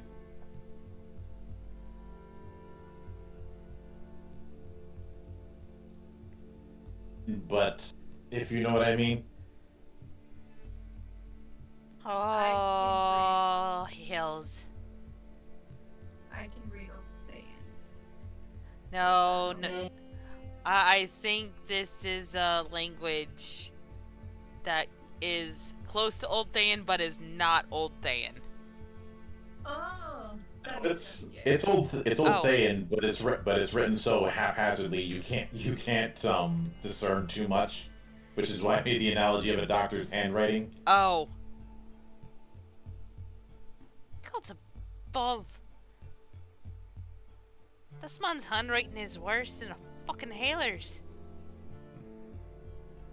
But you can it looks like the rudimentary parts for a route, but getting into details is hard to do because of a mixture of some of it appears to be ciphered because whoever was setting up this chart didn't want anyone else prying about on it, and there's also a very hurried chicken scratch in the way that it's written.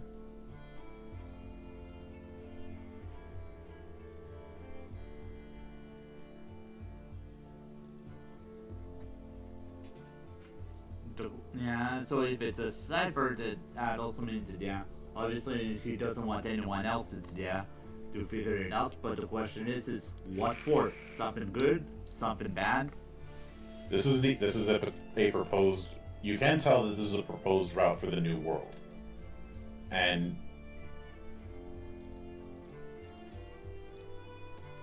it also lists some areas within the New World, but not any ones that you know of. Even for Keelan, it's further south within the New World than you're used to. You've only been to the New World a few times. I trust that the south part is relatively unexplored.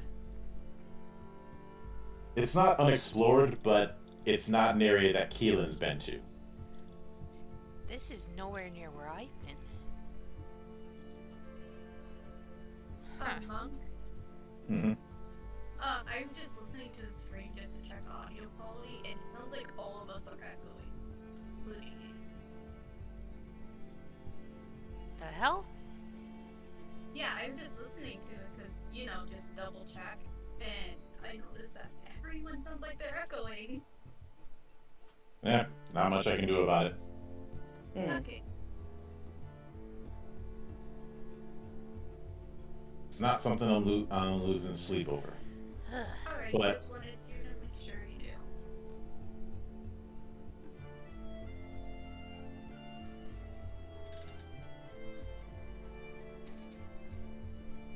But as you all as you all investigate this sort of thing. You happen to see that out of the window, somebody seems to be stalking the gardens of the lower stables near the horses, but you can't see who. It's certainly not any of the servants. That it was made very clear that the servants are cleared out.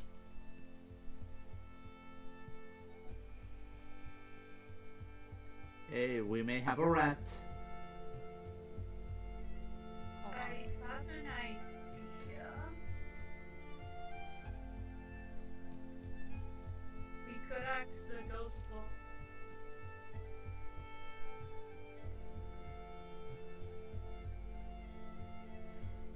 Well, as the ghost.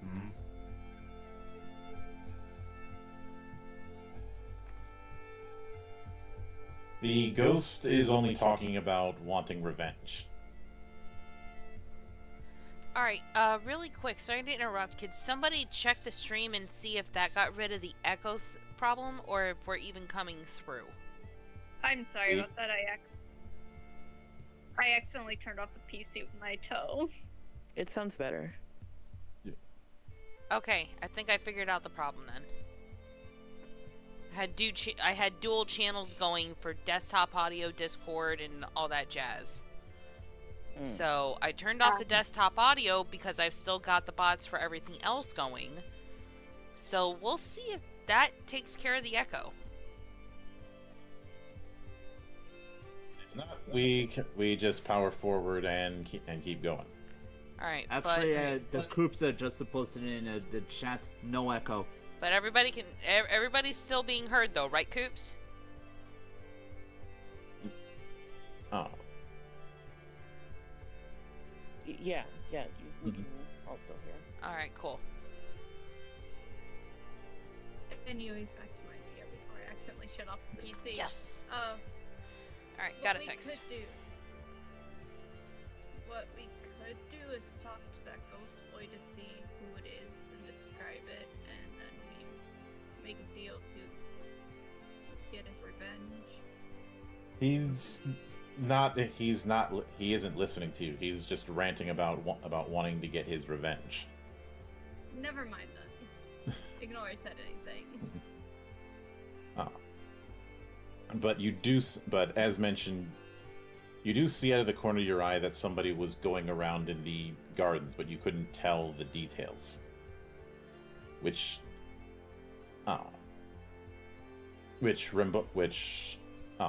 Rimbaud points out is a bit odd because she specifically had all the servants leave the premises. And who's just sneaking around if it's effectively just us and the staff?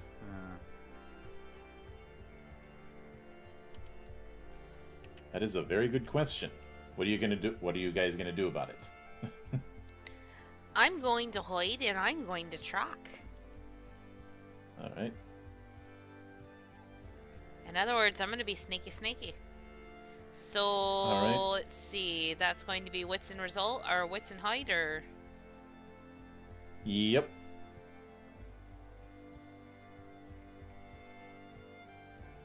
$21.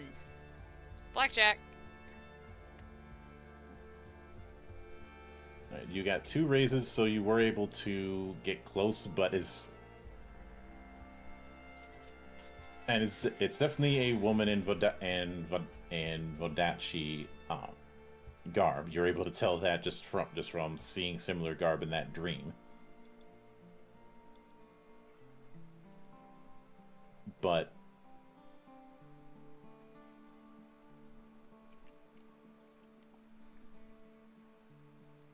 Okay, you know what? I'm not even going to bother hiding. I'm just gonna start chasing after her. as soon as both of you get close, she immediately starts bolting for it. Can I trip her? You're not close enough to try and trip, but you can give chase. That's going to be Athletics. finesse and athletics. to try. I have 0 rank in athletics, but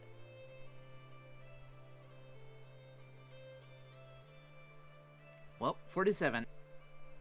I got 16. I'm not doing anything. Well, I'm chasing after but falling behind.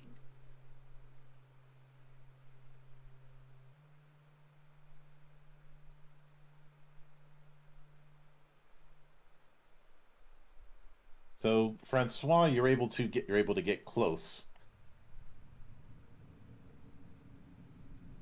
And as soon as soon as you get close, you do see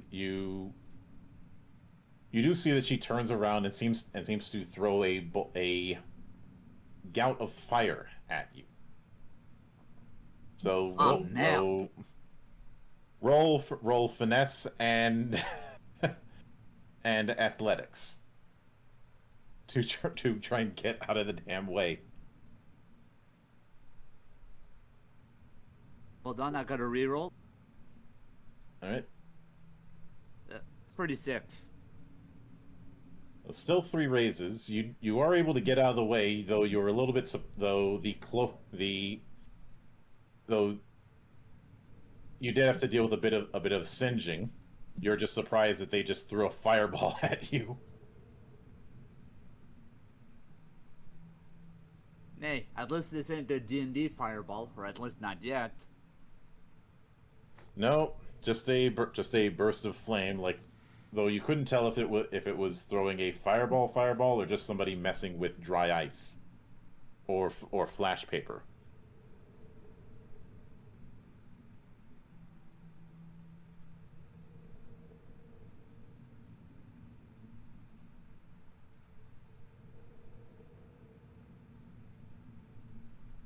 But after that, the woman continues to run away from you all. So if anyone wants to try again with athletics to try and catch, then you can. Oh, you know what? I'll go for athletics. What I have to put with it? Finesse or brawn? Either. I'm gonna try finesse. I'll try brawn. No finesse again. 38. And I do have a reroll option. All right.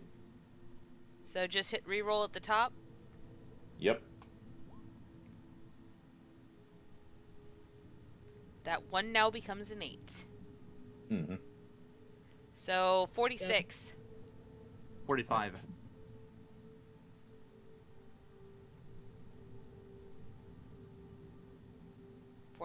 All right. Yep. 38 plus 8. Yeah, you end up chasing her into the posh part of the nearby town, and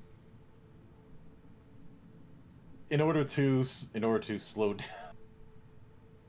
as you are going through, you find that there is a stall of ripe watermelons, and thinking very quickly, you grab one, toss a coin, spin, and then shot put it right at the woman you're chasing.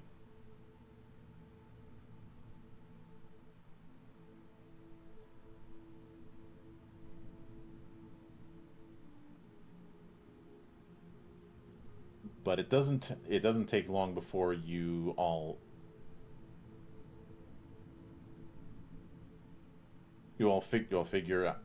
manage to catch her.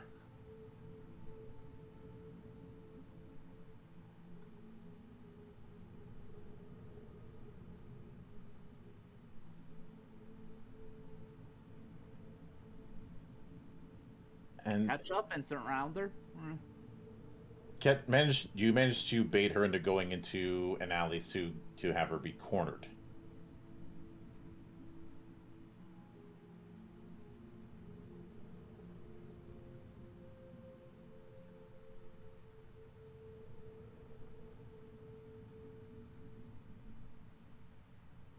So it's not. It isn't the. It's certainly one way to tackle the problem. Oh, Oi, missus. This code of armor ain't just for show, And trying to roast a musketeer? Big mistake. so what you do notice when you approach her is while she certainly has the appearance from a distance of a woman in her 20s with the long braid that was described, her skin is not normal. It is ruby red.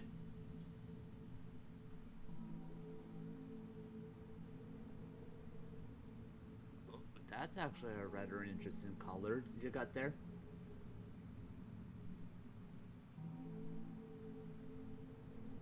Does anyone know what to make of this? Because I am today. Because today, as a player, I'm clueless as to what the red skin means. Same here. Unless, Monk, out of character question. Shoot. Would I have seen this in the few times I've been to the New World? Not in the new world, but one other place you have been, you would have seen something like this, even if you only saw it in a book. And that's that. This is a Janaya, Whoa. a Jinn. Well, hello. You've heard about them in the Crescent Empire, but you've never outright seen one. Sunshine? Back down. And just stating for a bit of context, because of the very red skin, this is a Ifrit type Janaya, who Fire! are both fire and transformation. Sunshine? Step back. Back away. Be very calm. That's lethal, huh? Alright, so I pretty much just step back, but I'm still keeping my eye on it all the same. Oh no, I haven't had a chance to tell you what it is yet. But I can tell from the tone that this is some serious business. There's a look of absolute wonder on my face as I look at her. Easy now, lass. We're not going to hurt you. We were told that we were alone on the premises at the southern stables. We just wanted to ask what you were doing there.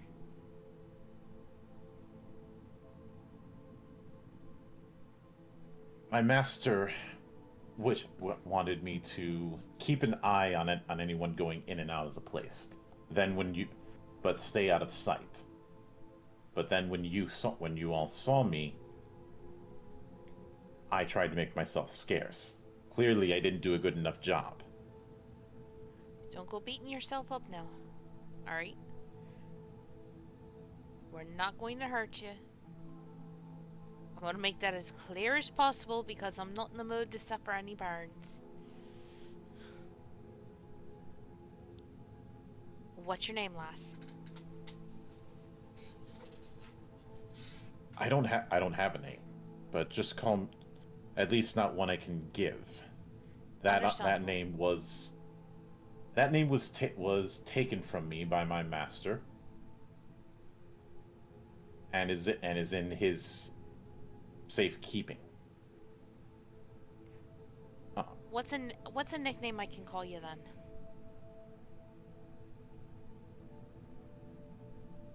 Well, you could call me Janaya. That's what he keeps calling me.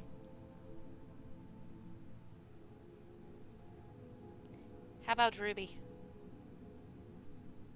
That will do. That will do. I'd rather give you something a little more personal than call you what you are.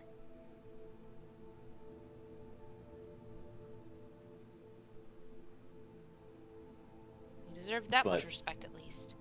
Mm-mm. I'm just going to let Keelan effectively do her, charm her. Mm-hmm. But she does say, I will help. I will help you. I will help you with finding this Henri person. I already know what On you one want. I already know what you want. You want your name back. You want your freedom. If you get rid of my master Karbala, then I will consider helping you. But you have to swear a debt of honor that you'll do that.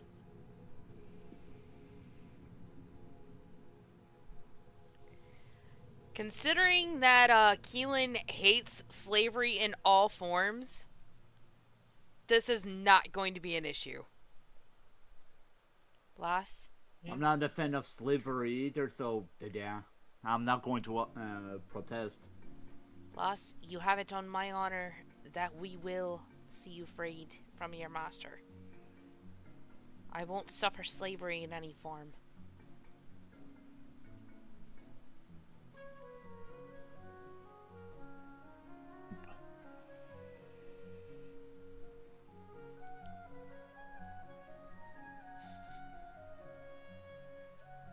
But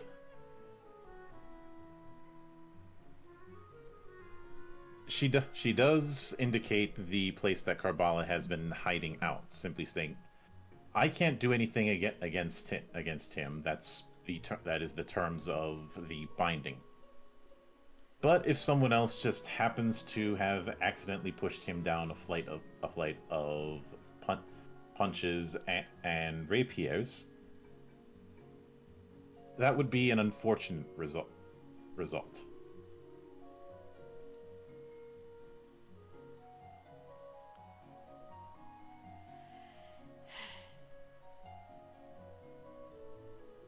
I look over at our resident musketeer. Tell me something. What? Know how to make an accident look like a real accident? Sorry, but my skills is pretty much turning people into poked cheese. Damn. You see, this is where we need Carlo. Joe, hurry up and get here!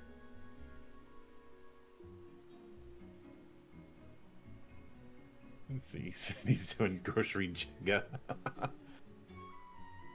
But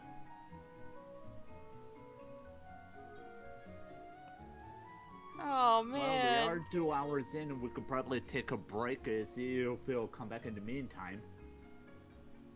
I'd rather do so when I know he's here. But as it turns out, following the messenger's instructions, you find that he's within one of the shopping neighborhoods. Mm-hmm. Where you see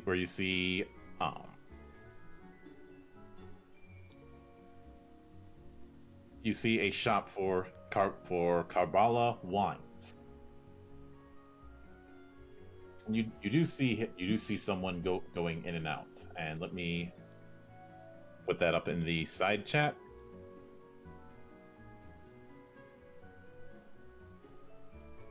So yeah, he's passing himself as a Vodacci wine merchant, but he clearly looks like a Castellan. Mm-hmm.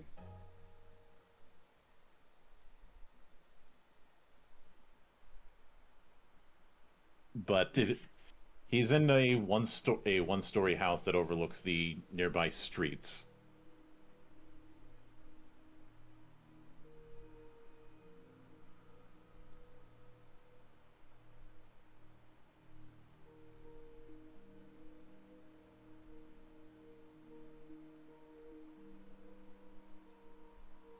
But that's all you can tell from the outside. It looks like a one-story place that is ostensibly a wine shop, but you don't see a whole lot of clientele coming in and out. And we're still in Montaigne, right? Yeah? Well, that's the thing. To the wine shops, let's just say that probably would have a lot of customers coming and going.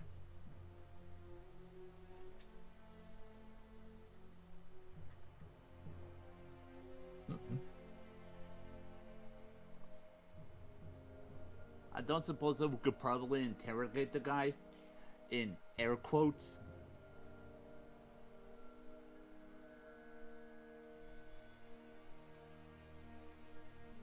Mm-hmm.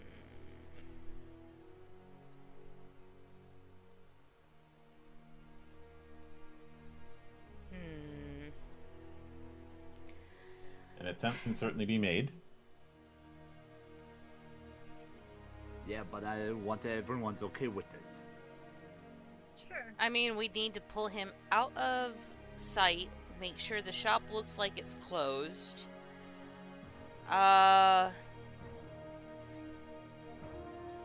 Ooh, I got an idea.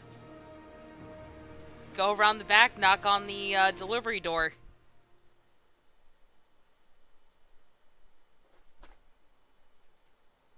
I see. Then let me guess, you want to go ahead and use your skills as a quartermaster to see if you could probably persuade him to buy some of your stuff. No, we're going to lure him out into the back alley. Well, as long as it's nice, dark, and quiet.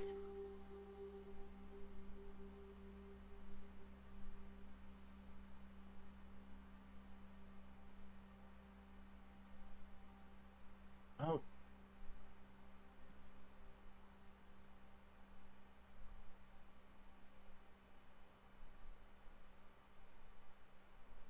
As the odd thing you notice is that the wine shop is, no matter what time of day you examine it, it's closed. But you do try the back way, but after knocking on the door, you don't hear anything. And you knock on the door again, and you don't hear anything. In fact, it sounds like the knock echoes.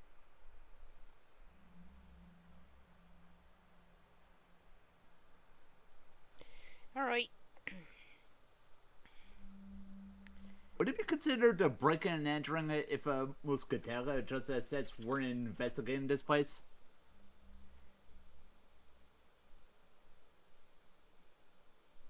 There's nobody around to ask. What would it take to do to check the door to see if it's locked?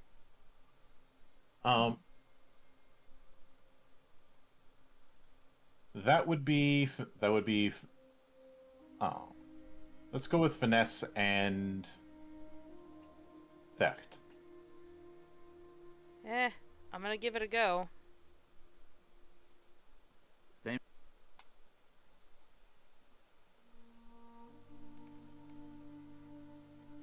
You did better than I did, Francis. I'll give it a try. It's that with what? Finesse. F-I-N-E. Yes. Okay, I had to check. I have dyslexia.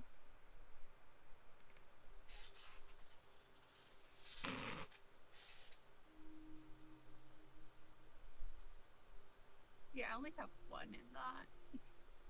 Well, remember, one raise is 100% better than no raise. Agree. But it's not locked. It's not locked, and it's not even trapped. It's just a normal ass door. Okay, who leaves their back door open like this? Phrasing.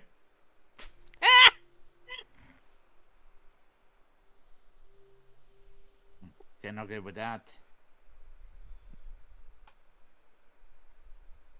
So you see that on the back area there's a stable for one horse. There's no horse there.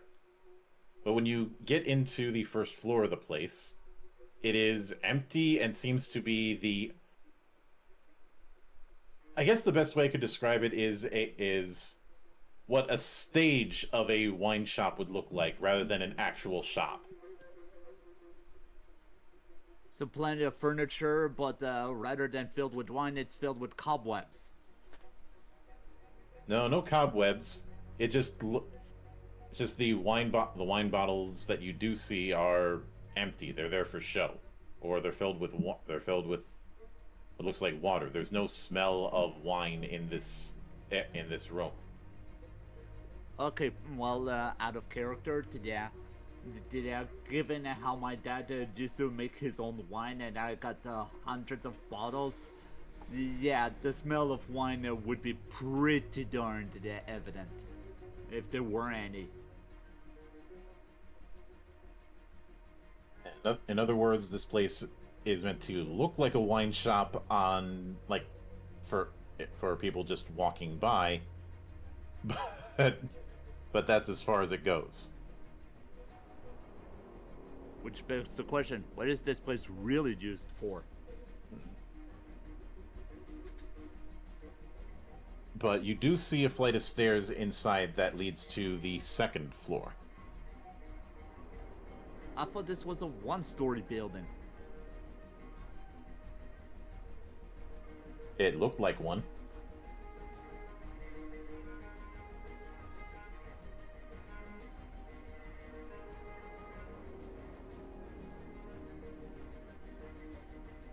Well, ladies, now shall we go up the stairs? That we shall. As you get close, you do hear what sounds like yelling, but it's clearly gagged.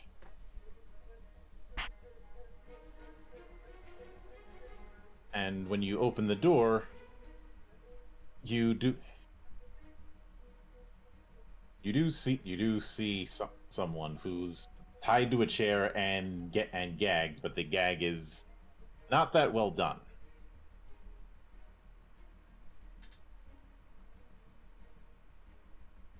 Is that someone male or female? Male. That might be Henri.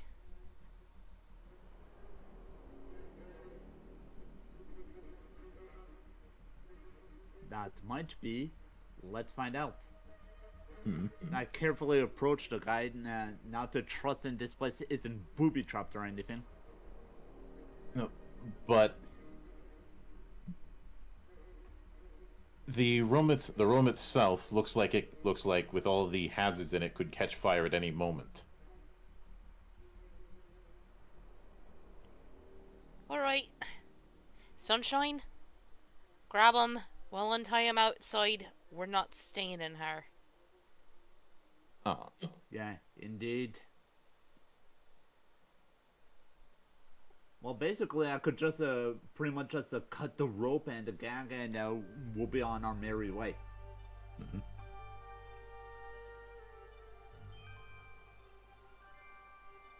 So you do, as you do,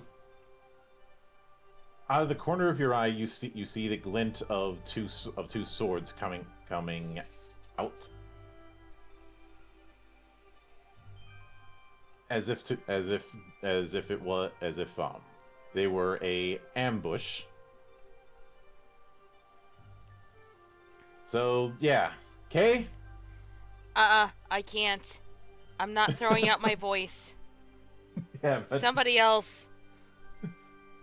else make the call. It's combat time! Thank you, Hydra.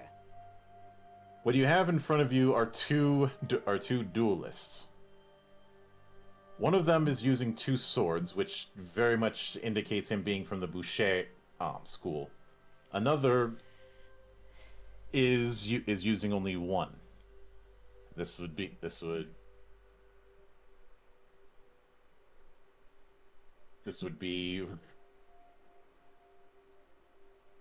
this is one of those cases where I really wish.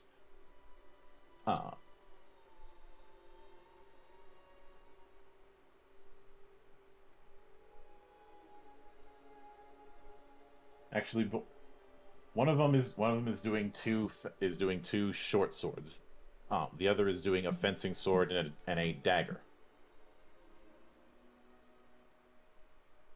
So not only are they skilled duelists, but they are ones that have had proper training. I do not hesitate. I pretty much just stand in mind to the duelist position as well. Yeah, and I look both square in the eye.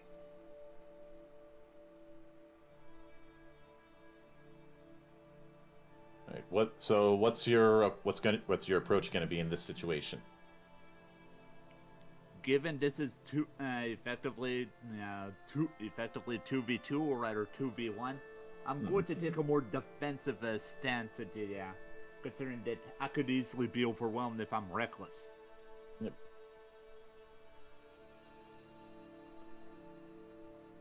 All right. Anyone else have an approach against these two swordsmen? Which one is not being the one with two swords, or one sword is the one getting? Both of them are dual wielding. It's just one of them has two swords, the other one has a sword and a dagger. Which one is not being faced off by? I'm sorry, I forget how to pronounce your name. Francis? Yeah. They're focused on all of you. They were set up as an ambush just in case somebody tried to rescue Henri. Okay, well I want to tackle one. All right. And here I was going to shoot the duffer. You know, you can try that with one of them. So both. They ambushed us. It's self-defense at this point. Yep. Finesse or brawn for aim? Finesse in this case. And is it brawl with brawn? Yep.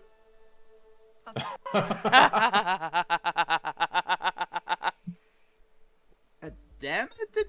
How did you ever get the blessing of the dice gods like that, Kay? And I got 3 8s. That's good, right? The only thing that I really care about is the sum total and how many 10s you got. Okay. Oh. But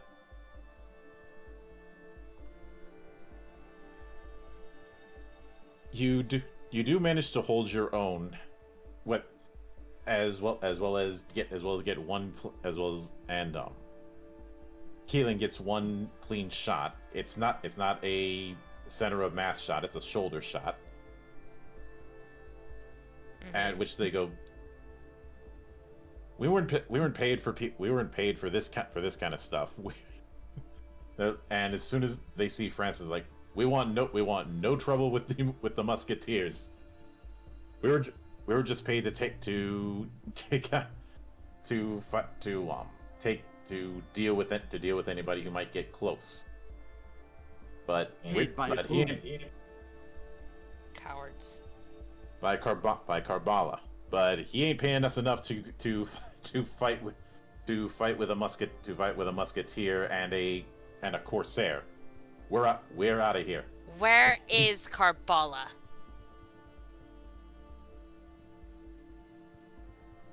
Tell me that now and I won't shoot you in the back.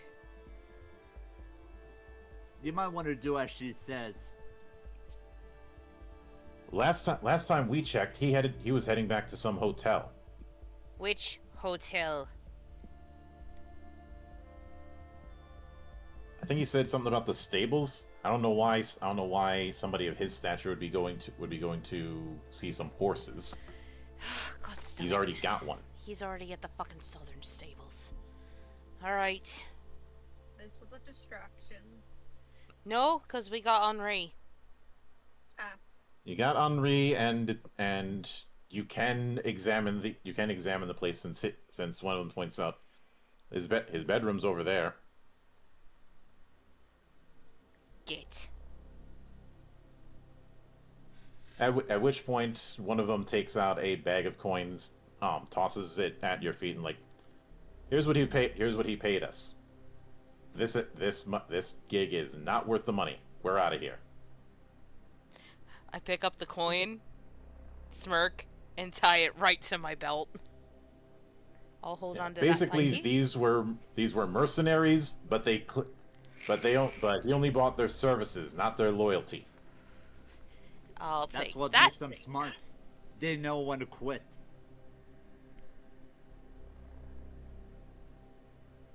I'd also imagine it's the age-old philosophy of you can't get paid if you're dead. Which makes them even smarter.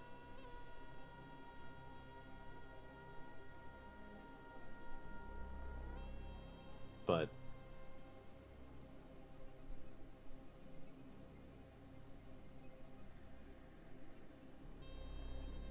as you do approach the door, you do see what looks like a weird device on the top of it, along with a wire.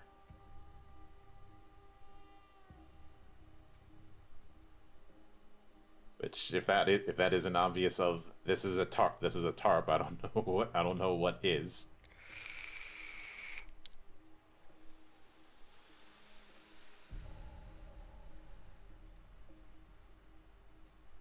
But if anyone wants to try and disarm it, That's gonna be a theft and finesse thing, isn't it?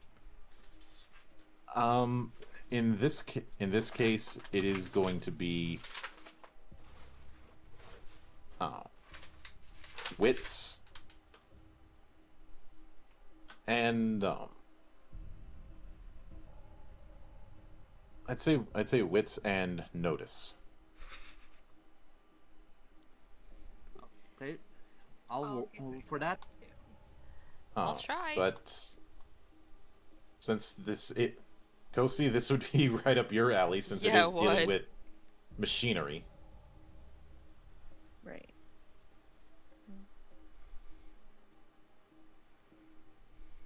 It's noticed with. Wits.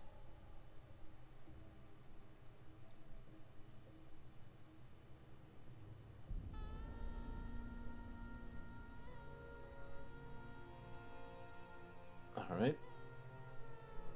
You aren't able to disable the whole mechanism, but you're able to disable this part of it.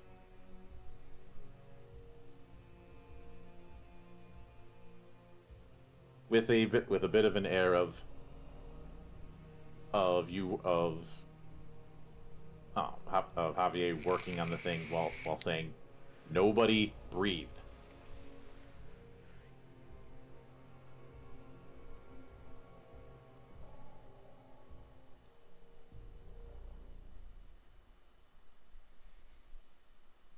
You can see that the setup for this particular trap would have set off an oil lamp, and under that oil lamp is an open barrel of, well, more oil.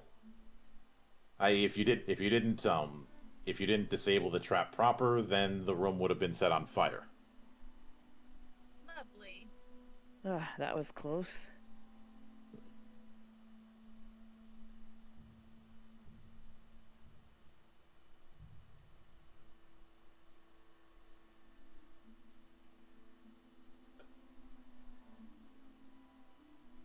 Though you also see a note on the trap that says, "Though it belongs to you, others use it more than you do."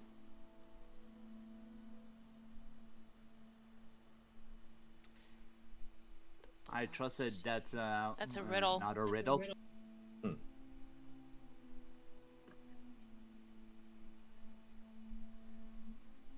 It's your name. Yep. After you say your name, you see the oil lamp dissipate. This wasn't just a normal trap; it was one that had a fire elemental within it. which seems a You bit mean like the excessive. chin?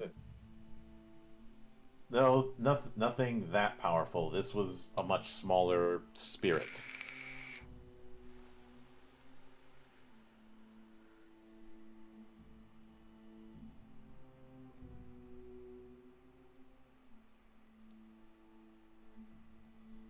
In fact, I'd say it was very small. Small enough that all it was doing was just lighting the place, unless somebody gave the password. If they didn't give the password, well, every one of you would be doing the hot foot.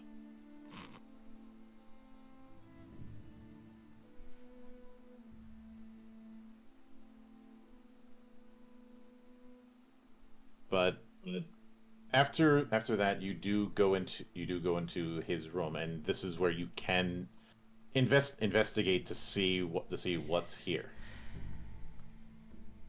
Notice plus sweats again? Yep. Let's look around.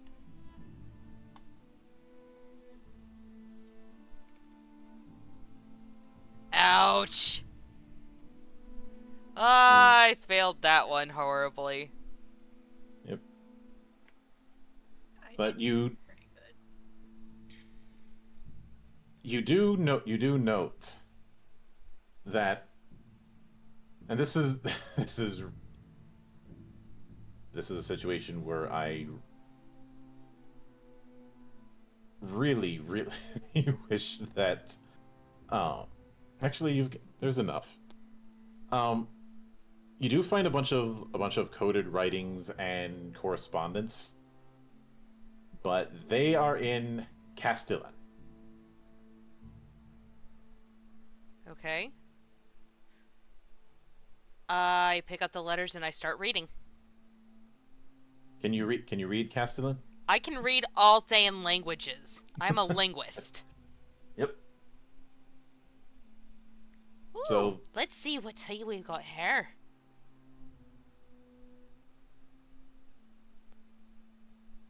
It looks like he clearly does not believe Henri's story that he's just another adventurer or just a researcher, and has been asking a lot of questions about Matilda. It's also clear that he has been in communication with the Castilian government, i.e., he's a spy. Oh, that's treason and very punishable by death. Well, it would be if he was a Montangian citizen. It's clear that the IDs that he has on that are fake.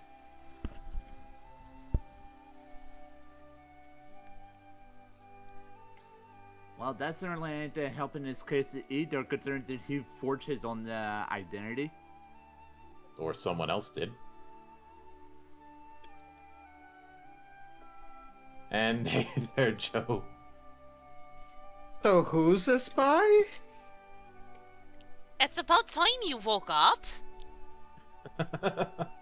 Late to the party, And the you know, winner of Carlo. And the winner of Yeah, the we Doku drank all the Challenge booze is... already. Yep. So I think this is as good of a time to do a 10 while the rest of you play catch up for Joe, because there's a lot that happened. I'm very sorry about that. No Groceries worries. took a lot longer than I thought. No worries. We all know it's never 5 minutes for a table. Alright, we will be But- back in 10, everybody. Mm-hmm. We'll be right back.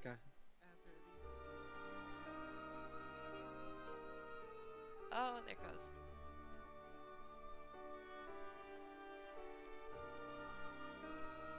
So, long story short, best way to describe it, en route to the southern stables to meet Henri, we wound up having a shared dream segment, which was interesting. It was magic. And we have found that Henri was kidnapped from the southern stables, There is the spirit of a stable boy who wants revenge on the blacksmith because he was murdered by the blacksmith because the blacksmith thought the stable boy was sleeping with the blacksmith's wife.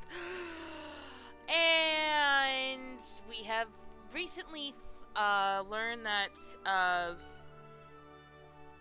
there is a djinn keeping tabs on the southern stables because there's not supposed to be any staff on premises.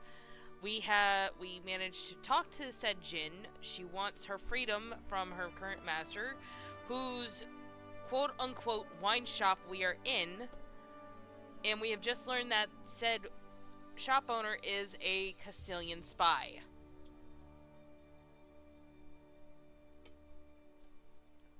The djinn wants us to kill her master to get her freedom.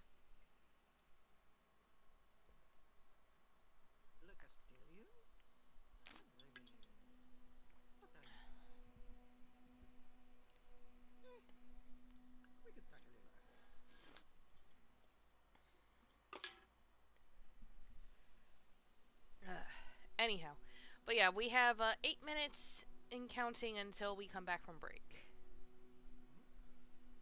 But that, I believe, should catch you up at least a little bit. Okay.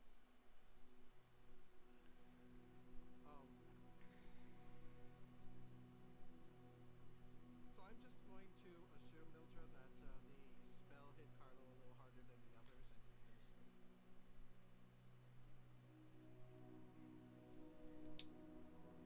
I think Monk went AFK because we are on break. Understood. I'm going to assume as such. I'll clarify everything when he gets back. No, we were joking around that you were still snoring in the back of the carriage even when we got to the even when we got to the inn.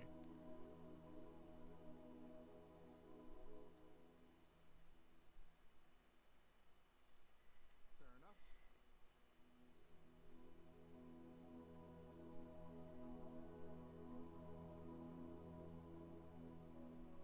Cool. I hear Castilian spy, but I'm going to assume they're a spy for the crown. More than likely. Perfect. Also, hi everybody. And this week's winner of the Doku Challenge is Joe the fortune teller. Carlo's awake.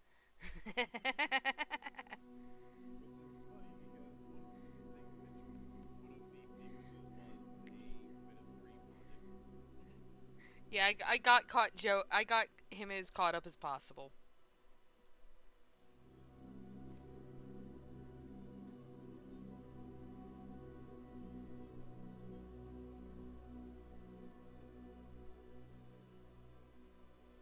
I was so excited to work for the ship again. He just used all of his energy. Hey man, can I clarify something really quick?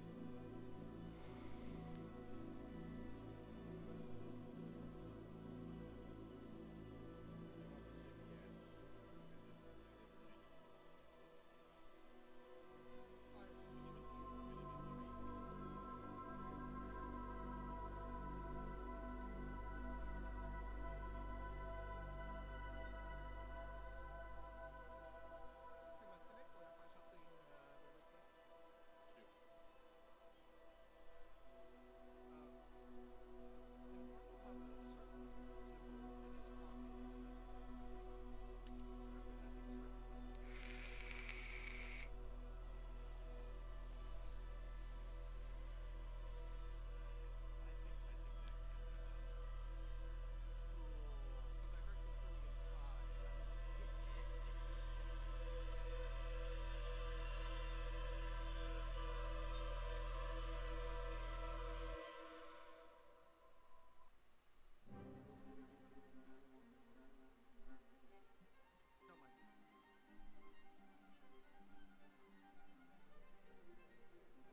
certain symbol in his pocket representing a certain thing? Because I heard Castilian spy, and I'm no mind. So how about the Family Guy style flashbacks on 10 minutes, please? I try.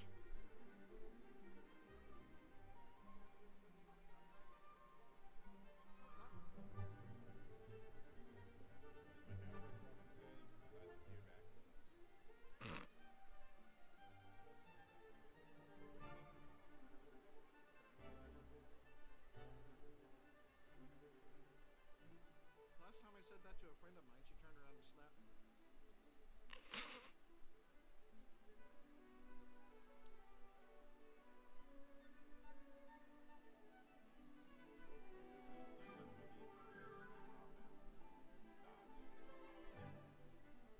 Oh, I thought that was Aura Park. But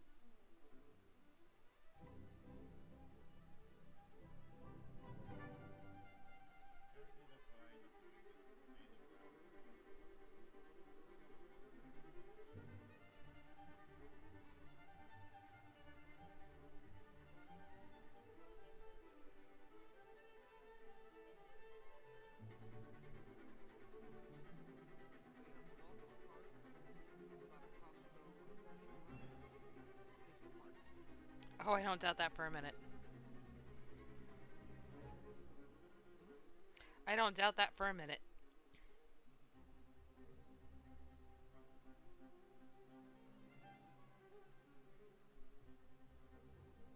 of getting everything out of the truck and into the house. How the dog person scooting around.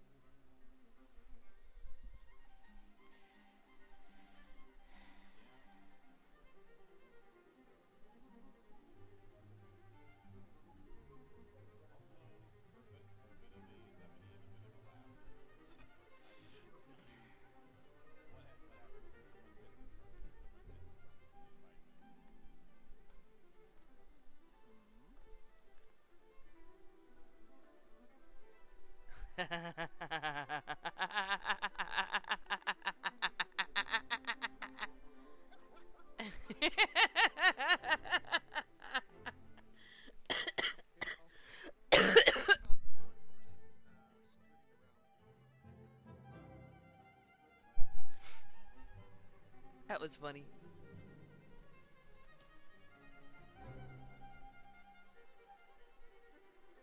be fair, she's doing him a favor.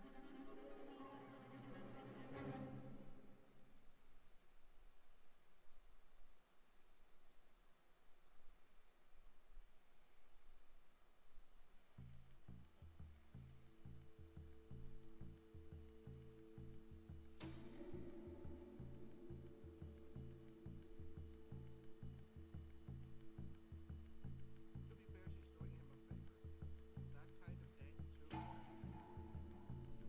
The carpet won't even last a decade. Yeah. Not without a lot of preservation.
Mm-hmm.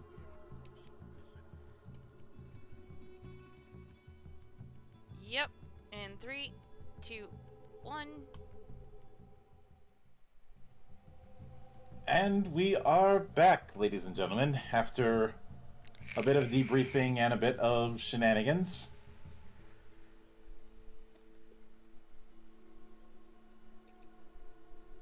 Ones that are Guys. cheeky and fun, not cruel and tragic. Guys, I am so sorry. It's okay. No, after I don't remember when, but I laid down on the couch to keep listening to you guys do your thing, and I fell asleep. Oh, you're awake now. Yes. All that matters is you're here now. I have the Vuvuzela on standby just in case. Ha!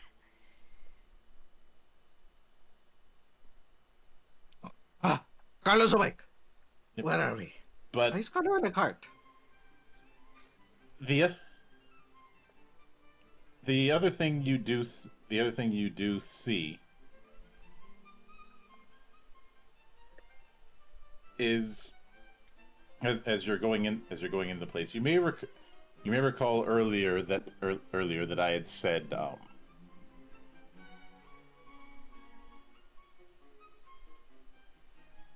that Ninon would like to see Henri again. Well, you do a bit of digging around, and Henri points out Ninon is in one of the rooms. And one would think Ninon was a friend of his or something like that, but technically, right? Ninon is a dog. The best friend anyone can ask for. And just to give you... that is Ninon. As you... Oh, that is adorable. Aww. Can we adopt her? No, it's... No, Ninon's...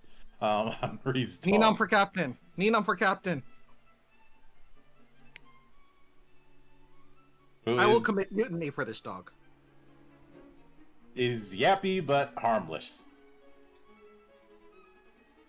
And Henri is like, of course he's coming with me. Carlo is strangely okay with this. Wait. I he? reached Not she? I reached down to pick up the little pup. Oh, look at you, you wee little Barn. You are just so cute. Oh my goodness gracious. Let me guess if she gets a face full of dog licks. A bark and then a lick.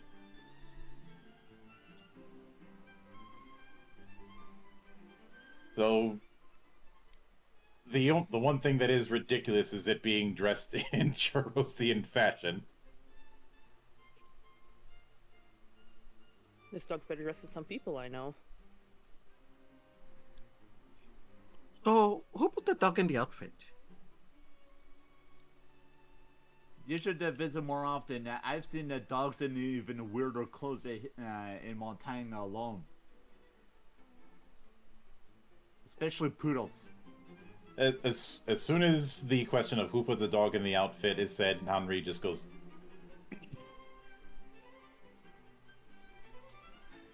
Don't laugh. No? He clears his throat and says, "Don't laugh." Low look to Henri.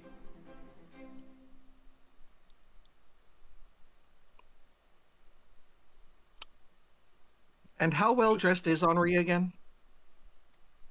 Henri is dressed as a scholar, because he is one. Looks Henri over, looks at the dog, looks Henri over. So, expressing fashion because you cannot in your current career? He is beet red. That's alright. It's fine to spoil the wee poach, aren't it? You're right, Ninon. Rio looks at the dog. He is kind of cute. Remind Carlo never to get a haircut from you.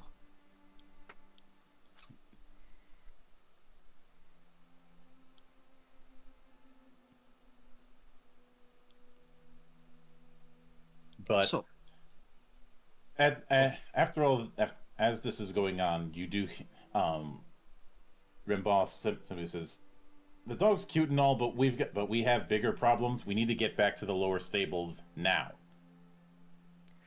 It seems our new friend here is after that map.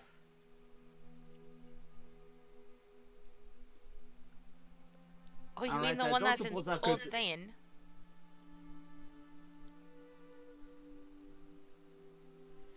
What was that, Kay? what? I said, oh, you mean the one that was in Old Thane? Yes. They won't have that much luck reading it.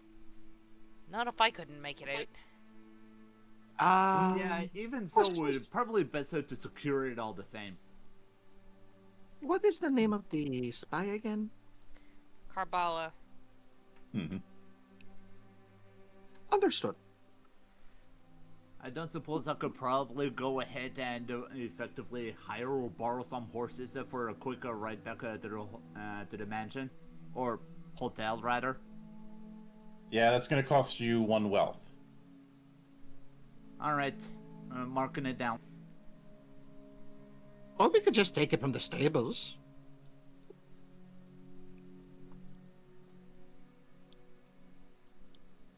I don't need to steal. Is it stealing? They won't have an owner soon.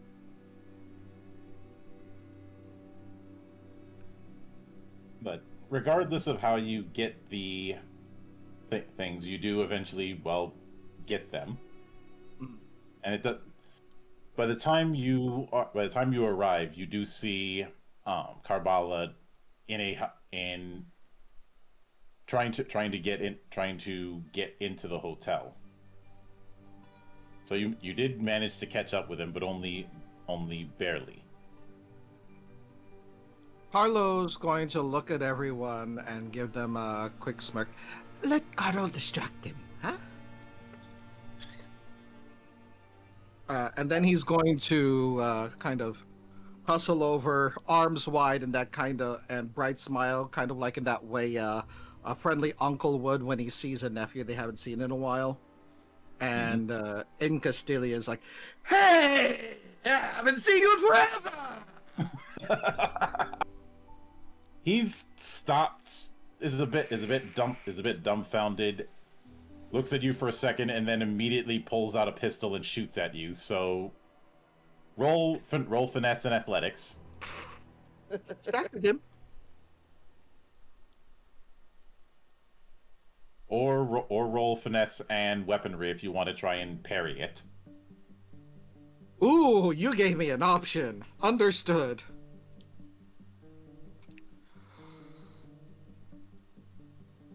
No penalty, no bonus.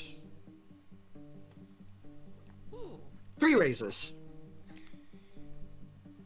As soon as you pull out both of your knives and block it off. Now, With a look of, what the hell? now is that any way to greet an old friend? And I'm just going to go right over and give him a great big bear hug, pinning his arms to his side. Oh my god. Yeah. The way he looks, he has no idea who you are, but he assumes that you were here to sabotage him, and he tries to get out of your grip. And so this is going to be a contested roll. Understood.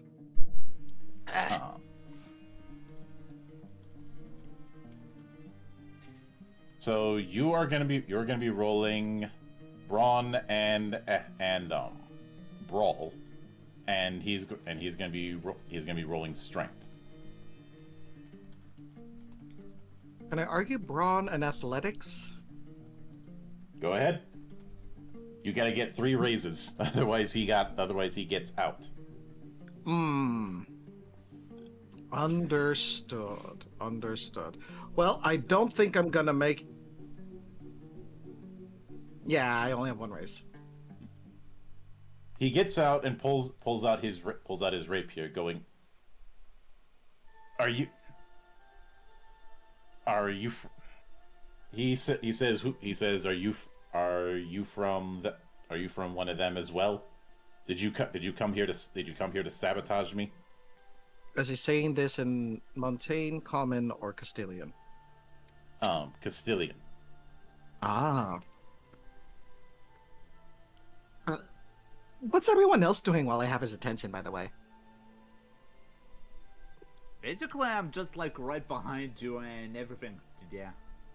But you do notice one thing. You do notice one thing, Carlo. He's speaking Castilian, but his accent sucks. He is not. That is not a natural Castilian accent. That is a Vadachi trying to speak Castilian. Carlo's smile immediately drops, and then he spits off to one side. Not only are you pretending to be Castilian, you are doing it so badly. No wonder Wadachi's food stinks.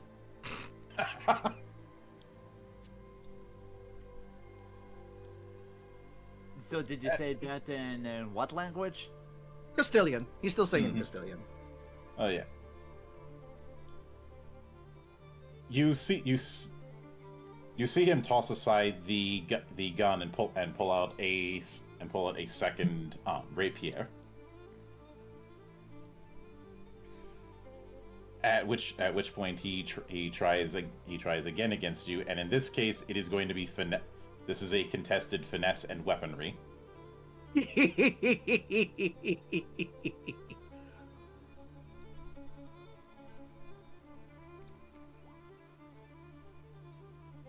Oh damn! More raises. Ha! Holy shit. Yep. Carlo does some things better than others. Mm-hmm. He goes, I will not be upstaged by a damned chef. Carlo will parry the blow Mm-hmm. and get in real close and kind of stay a little too close for him to use his rapiers well. Mm-hmm. And if he's able to bring one of his knives up to the guy's neck. And I will not let someone like you escape with what we need. So cooperate, or find out what happens when you cross Los Vagabundos. His eyes widen at that word.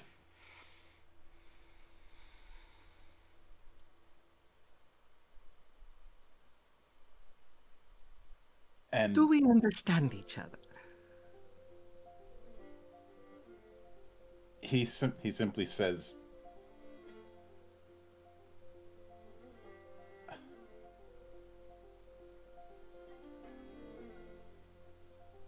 I understand who I'm tangling with.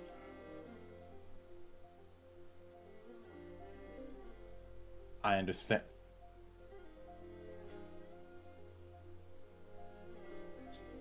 I understand that you all are under the orders of Leon Alexandra. You're technically not, but he doesn't know that. He thinks you're in on the plot. Carlo's going to side-eye the rest of them and kind of like give a little whistle. Take his weapons. Without another without any second warning, Rio obeys Carlos. I'm pretty much, as the resident quote-unquote law enforcement, I'm the one who's going to hold on to the weapons. You could hold on to him. Oh, but you seem to be having fun that almost turn him into your next meal. I'm just gonna hold on to these as I hold the weapons down in the meantime.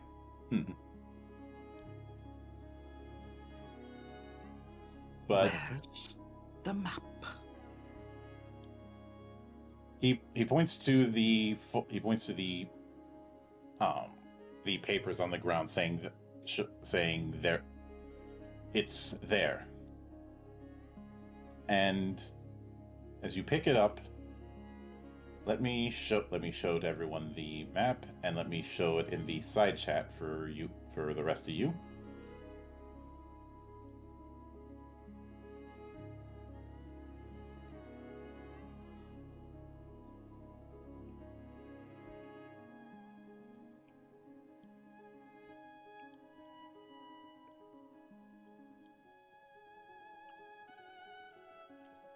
Obviously, Carlo's not going to be picking up the map since he has the guy in place.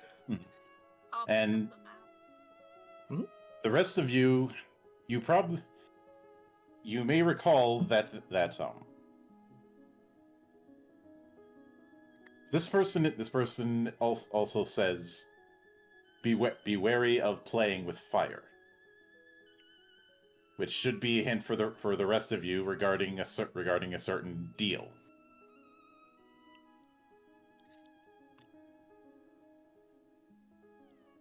I have a one-liner, but I feel like I've been taking over the conversation.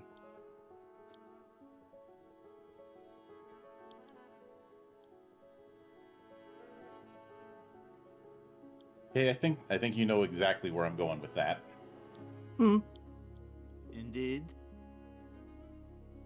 So it's more a matter Carlo. of are you going to go through with it? Sorry, I Carlo, forgot. is the Sorry, I forgot ahead. I had my mic muted because I started coughing again. Keelan is You're going fine. to come over and she's going to grab Karbala by the scruff of his neck.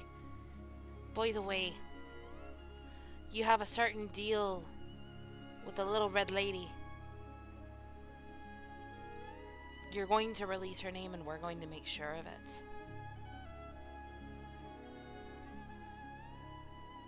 The name's tied to me. What are you Well- going to do? Kill me? If that's what it Carlo takes. smirks. If that's what it takes. It does sound like a fun idea. What do you say, pretty boy? Well, I for one today, he did effectively did that. Now, He shot first. He did shoot first, and I'm not going to say that he probably didn't see it coming. And let's be frank, he did go ahead and smuggle another being, even if it is a fiery one into this country. Fair enough. Well then, luckily Carlo's a chef. He loves playing with fire. Slice. Rio looks at the guy, says, or Keelan and I can start taking off fingers if that's what it takes. I think the throat has already been sliced Yep. by Carlo. I did say slice. I was going to explain. Carlo's going to. Carlo will then run his one of his cleavers along the guy's neck, cutting fairly deep. Bleeding forward so Keelan doesn't get bled all over. I appreciate that. My, this could have been done so easily without any bloodshed. No. I said could. Carlo appreciates the effort. Carlo will then start cleaning his knife on the guy's clothes. Put it away. We did give the guy a fair shot to resolve this peacefully. Carlo approached with open arms. Quite But literally. as you're about to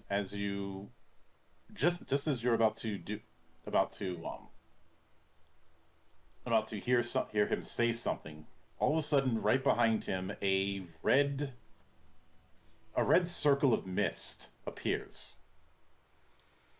and as if a gate appeared behind him, and just before any of you can react, you hear a gunshot. Okay. Coming from the mist? Yep, and after that, the mist disappears. Yeah, who They got shot shot? at the hangman? Who was shot at? I'm going to Oh. guess the dying man. Karbala. That was unnecessary. No. She wanted to get a little of her own back. And she couldn't do it until she was freed. At which point you do hear a woman in the distance say, "That wasn't me." Oh? Why would she As you use a turn- gun? She uses fire. As you turn around, you see Ruby standing in front of you, but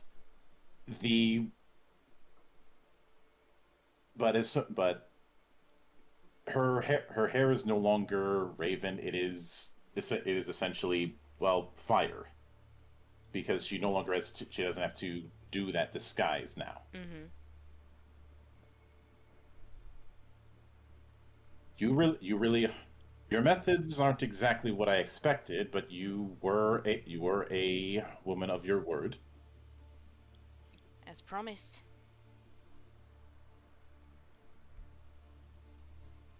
She hand which after which she but she says that isn't that whatever what happened there, that isn't my doing. That's not my kind of magic. That's Porte.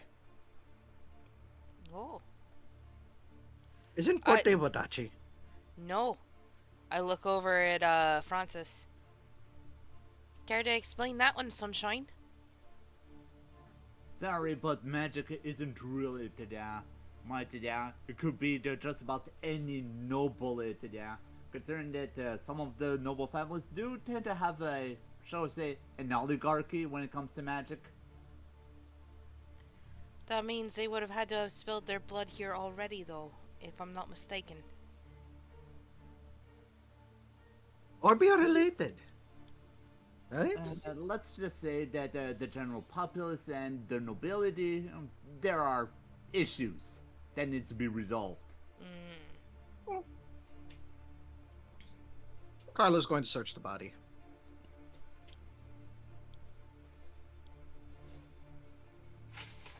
I wonder if he has a wallet. Oh, I've already got his coin. Oh, do you? Yeah. Oh, I forgot to tell you. Before you finally woke up, this stuffer here hired a couple of marks. Shot one of them in the shoulder. They fled like bitches. Left the coin behind.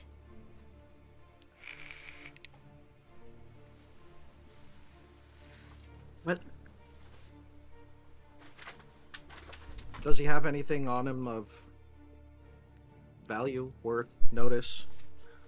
You do see a small icon that looks like Ruby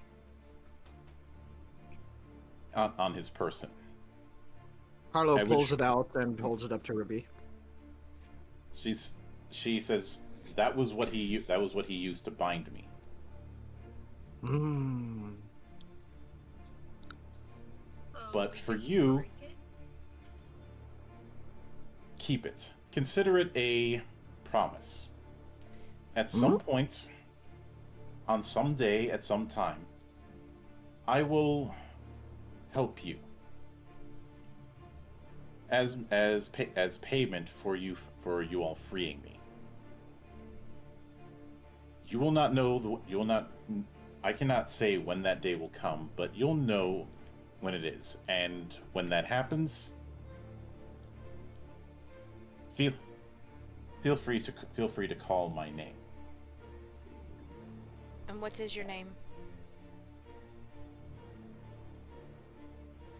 Hold on a moment. I need to Ah. do a bit of digging, because coming up with Arabic names is always going to be tricky. Ah, That's Princess Oh, Annalena Francesca Banana Fana Bobesca III. Get it right.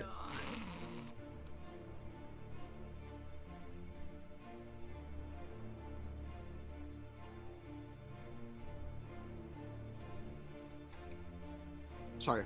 Angelina Francesca. banana. There was a couple bit. No, there was another part, and then Banana Fana Bobesca III. Luisa Contessa, Banana Fana Bobesca III. Yeah. Oh. My name is Mada.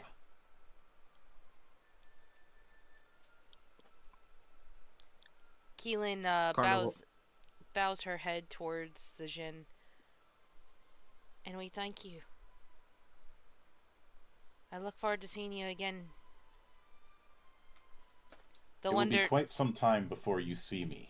The place where you're going is not a place where I am welcome without getting the attention of dangerous people. That's understood. But no. What I meant was I look forward to seeing you again when you're under no man's thumb. That is fair.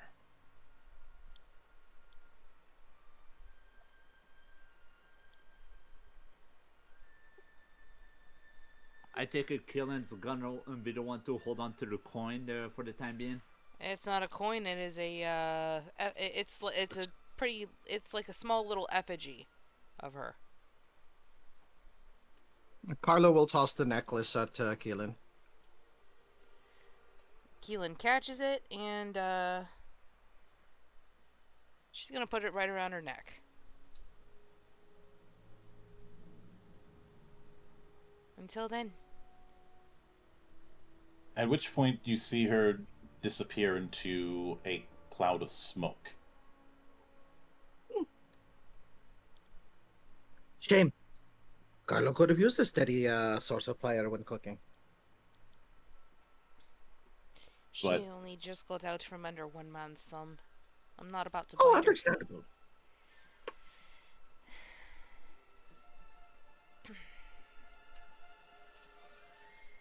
But at which point you while things calm down, Rimbaud is not exactly pleased with what all of this entails. Basically, I was trying to be discreet as possible because I knew we were surrounded by spies. That was why hiring you all was going to be important. He shot at Carlo first. If we're dealing with a foreign spy, or were, then that means the mission has been exposed, and everybody is going to be asking me severe questions, sticking their nose into my business. Also, need he to was get out. Wadachi. It doesn't matter. If there's one spy around, there's more, and a lot of people who are going to be asking questions. We can rest in the hotel for the night, but come tomorrow morning, we need to get out of Cheros at once.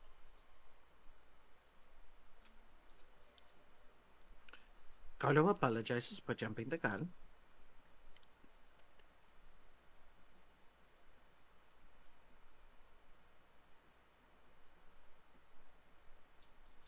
We'll cross that bridge when we get to it. And I will ignore the name that you brought up. What name? Carlo Exactly. didn't say anything.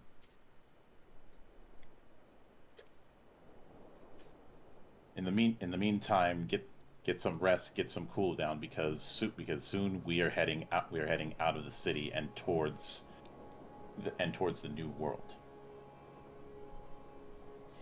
I look over at Henri. Are you coming with us for that? Yeah, and so is he. Yay! Oh, perfect! I get to spoil little Nino then.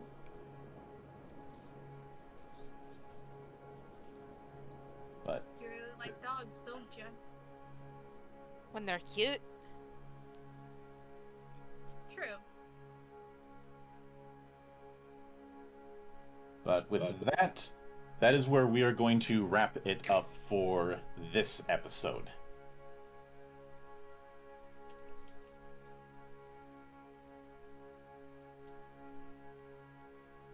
We'll be back with this next week as we get closer to getting out of Thea and into the new world proper.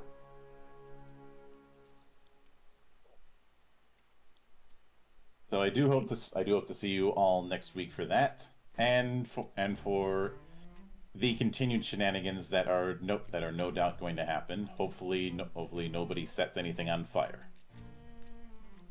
Only the stove. But until then, on behalf of the good brothers present and not present, my name is Mildra. I am your gaming monk. Stay fucking frosty, everybody.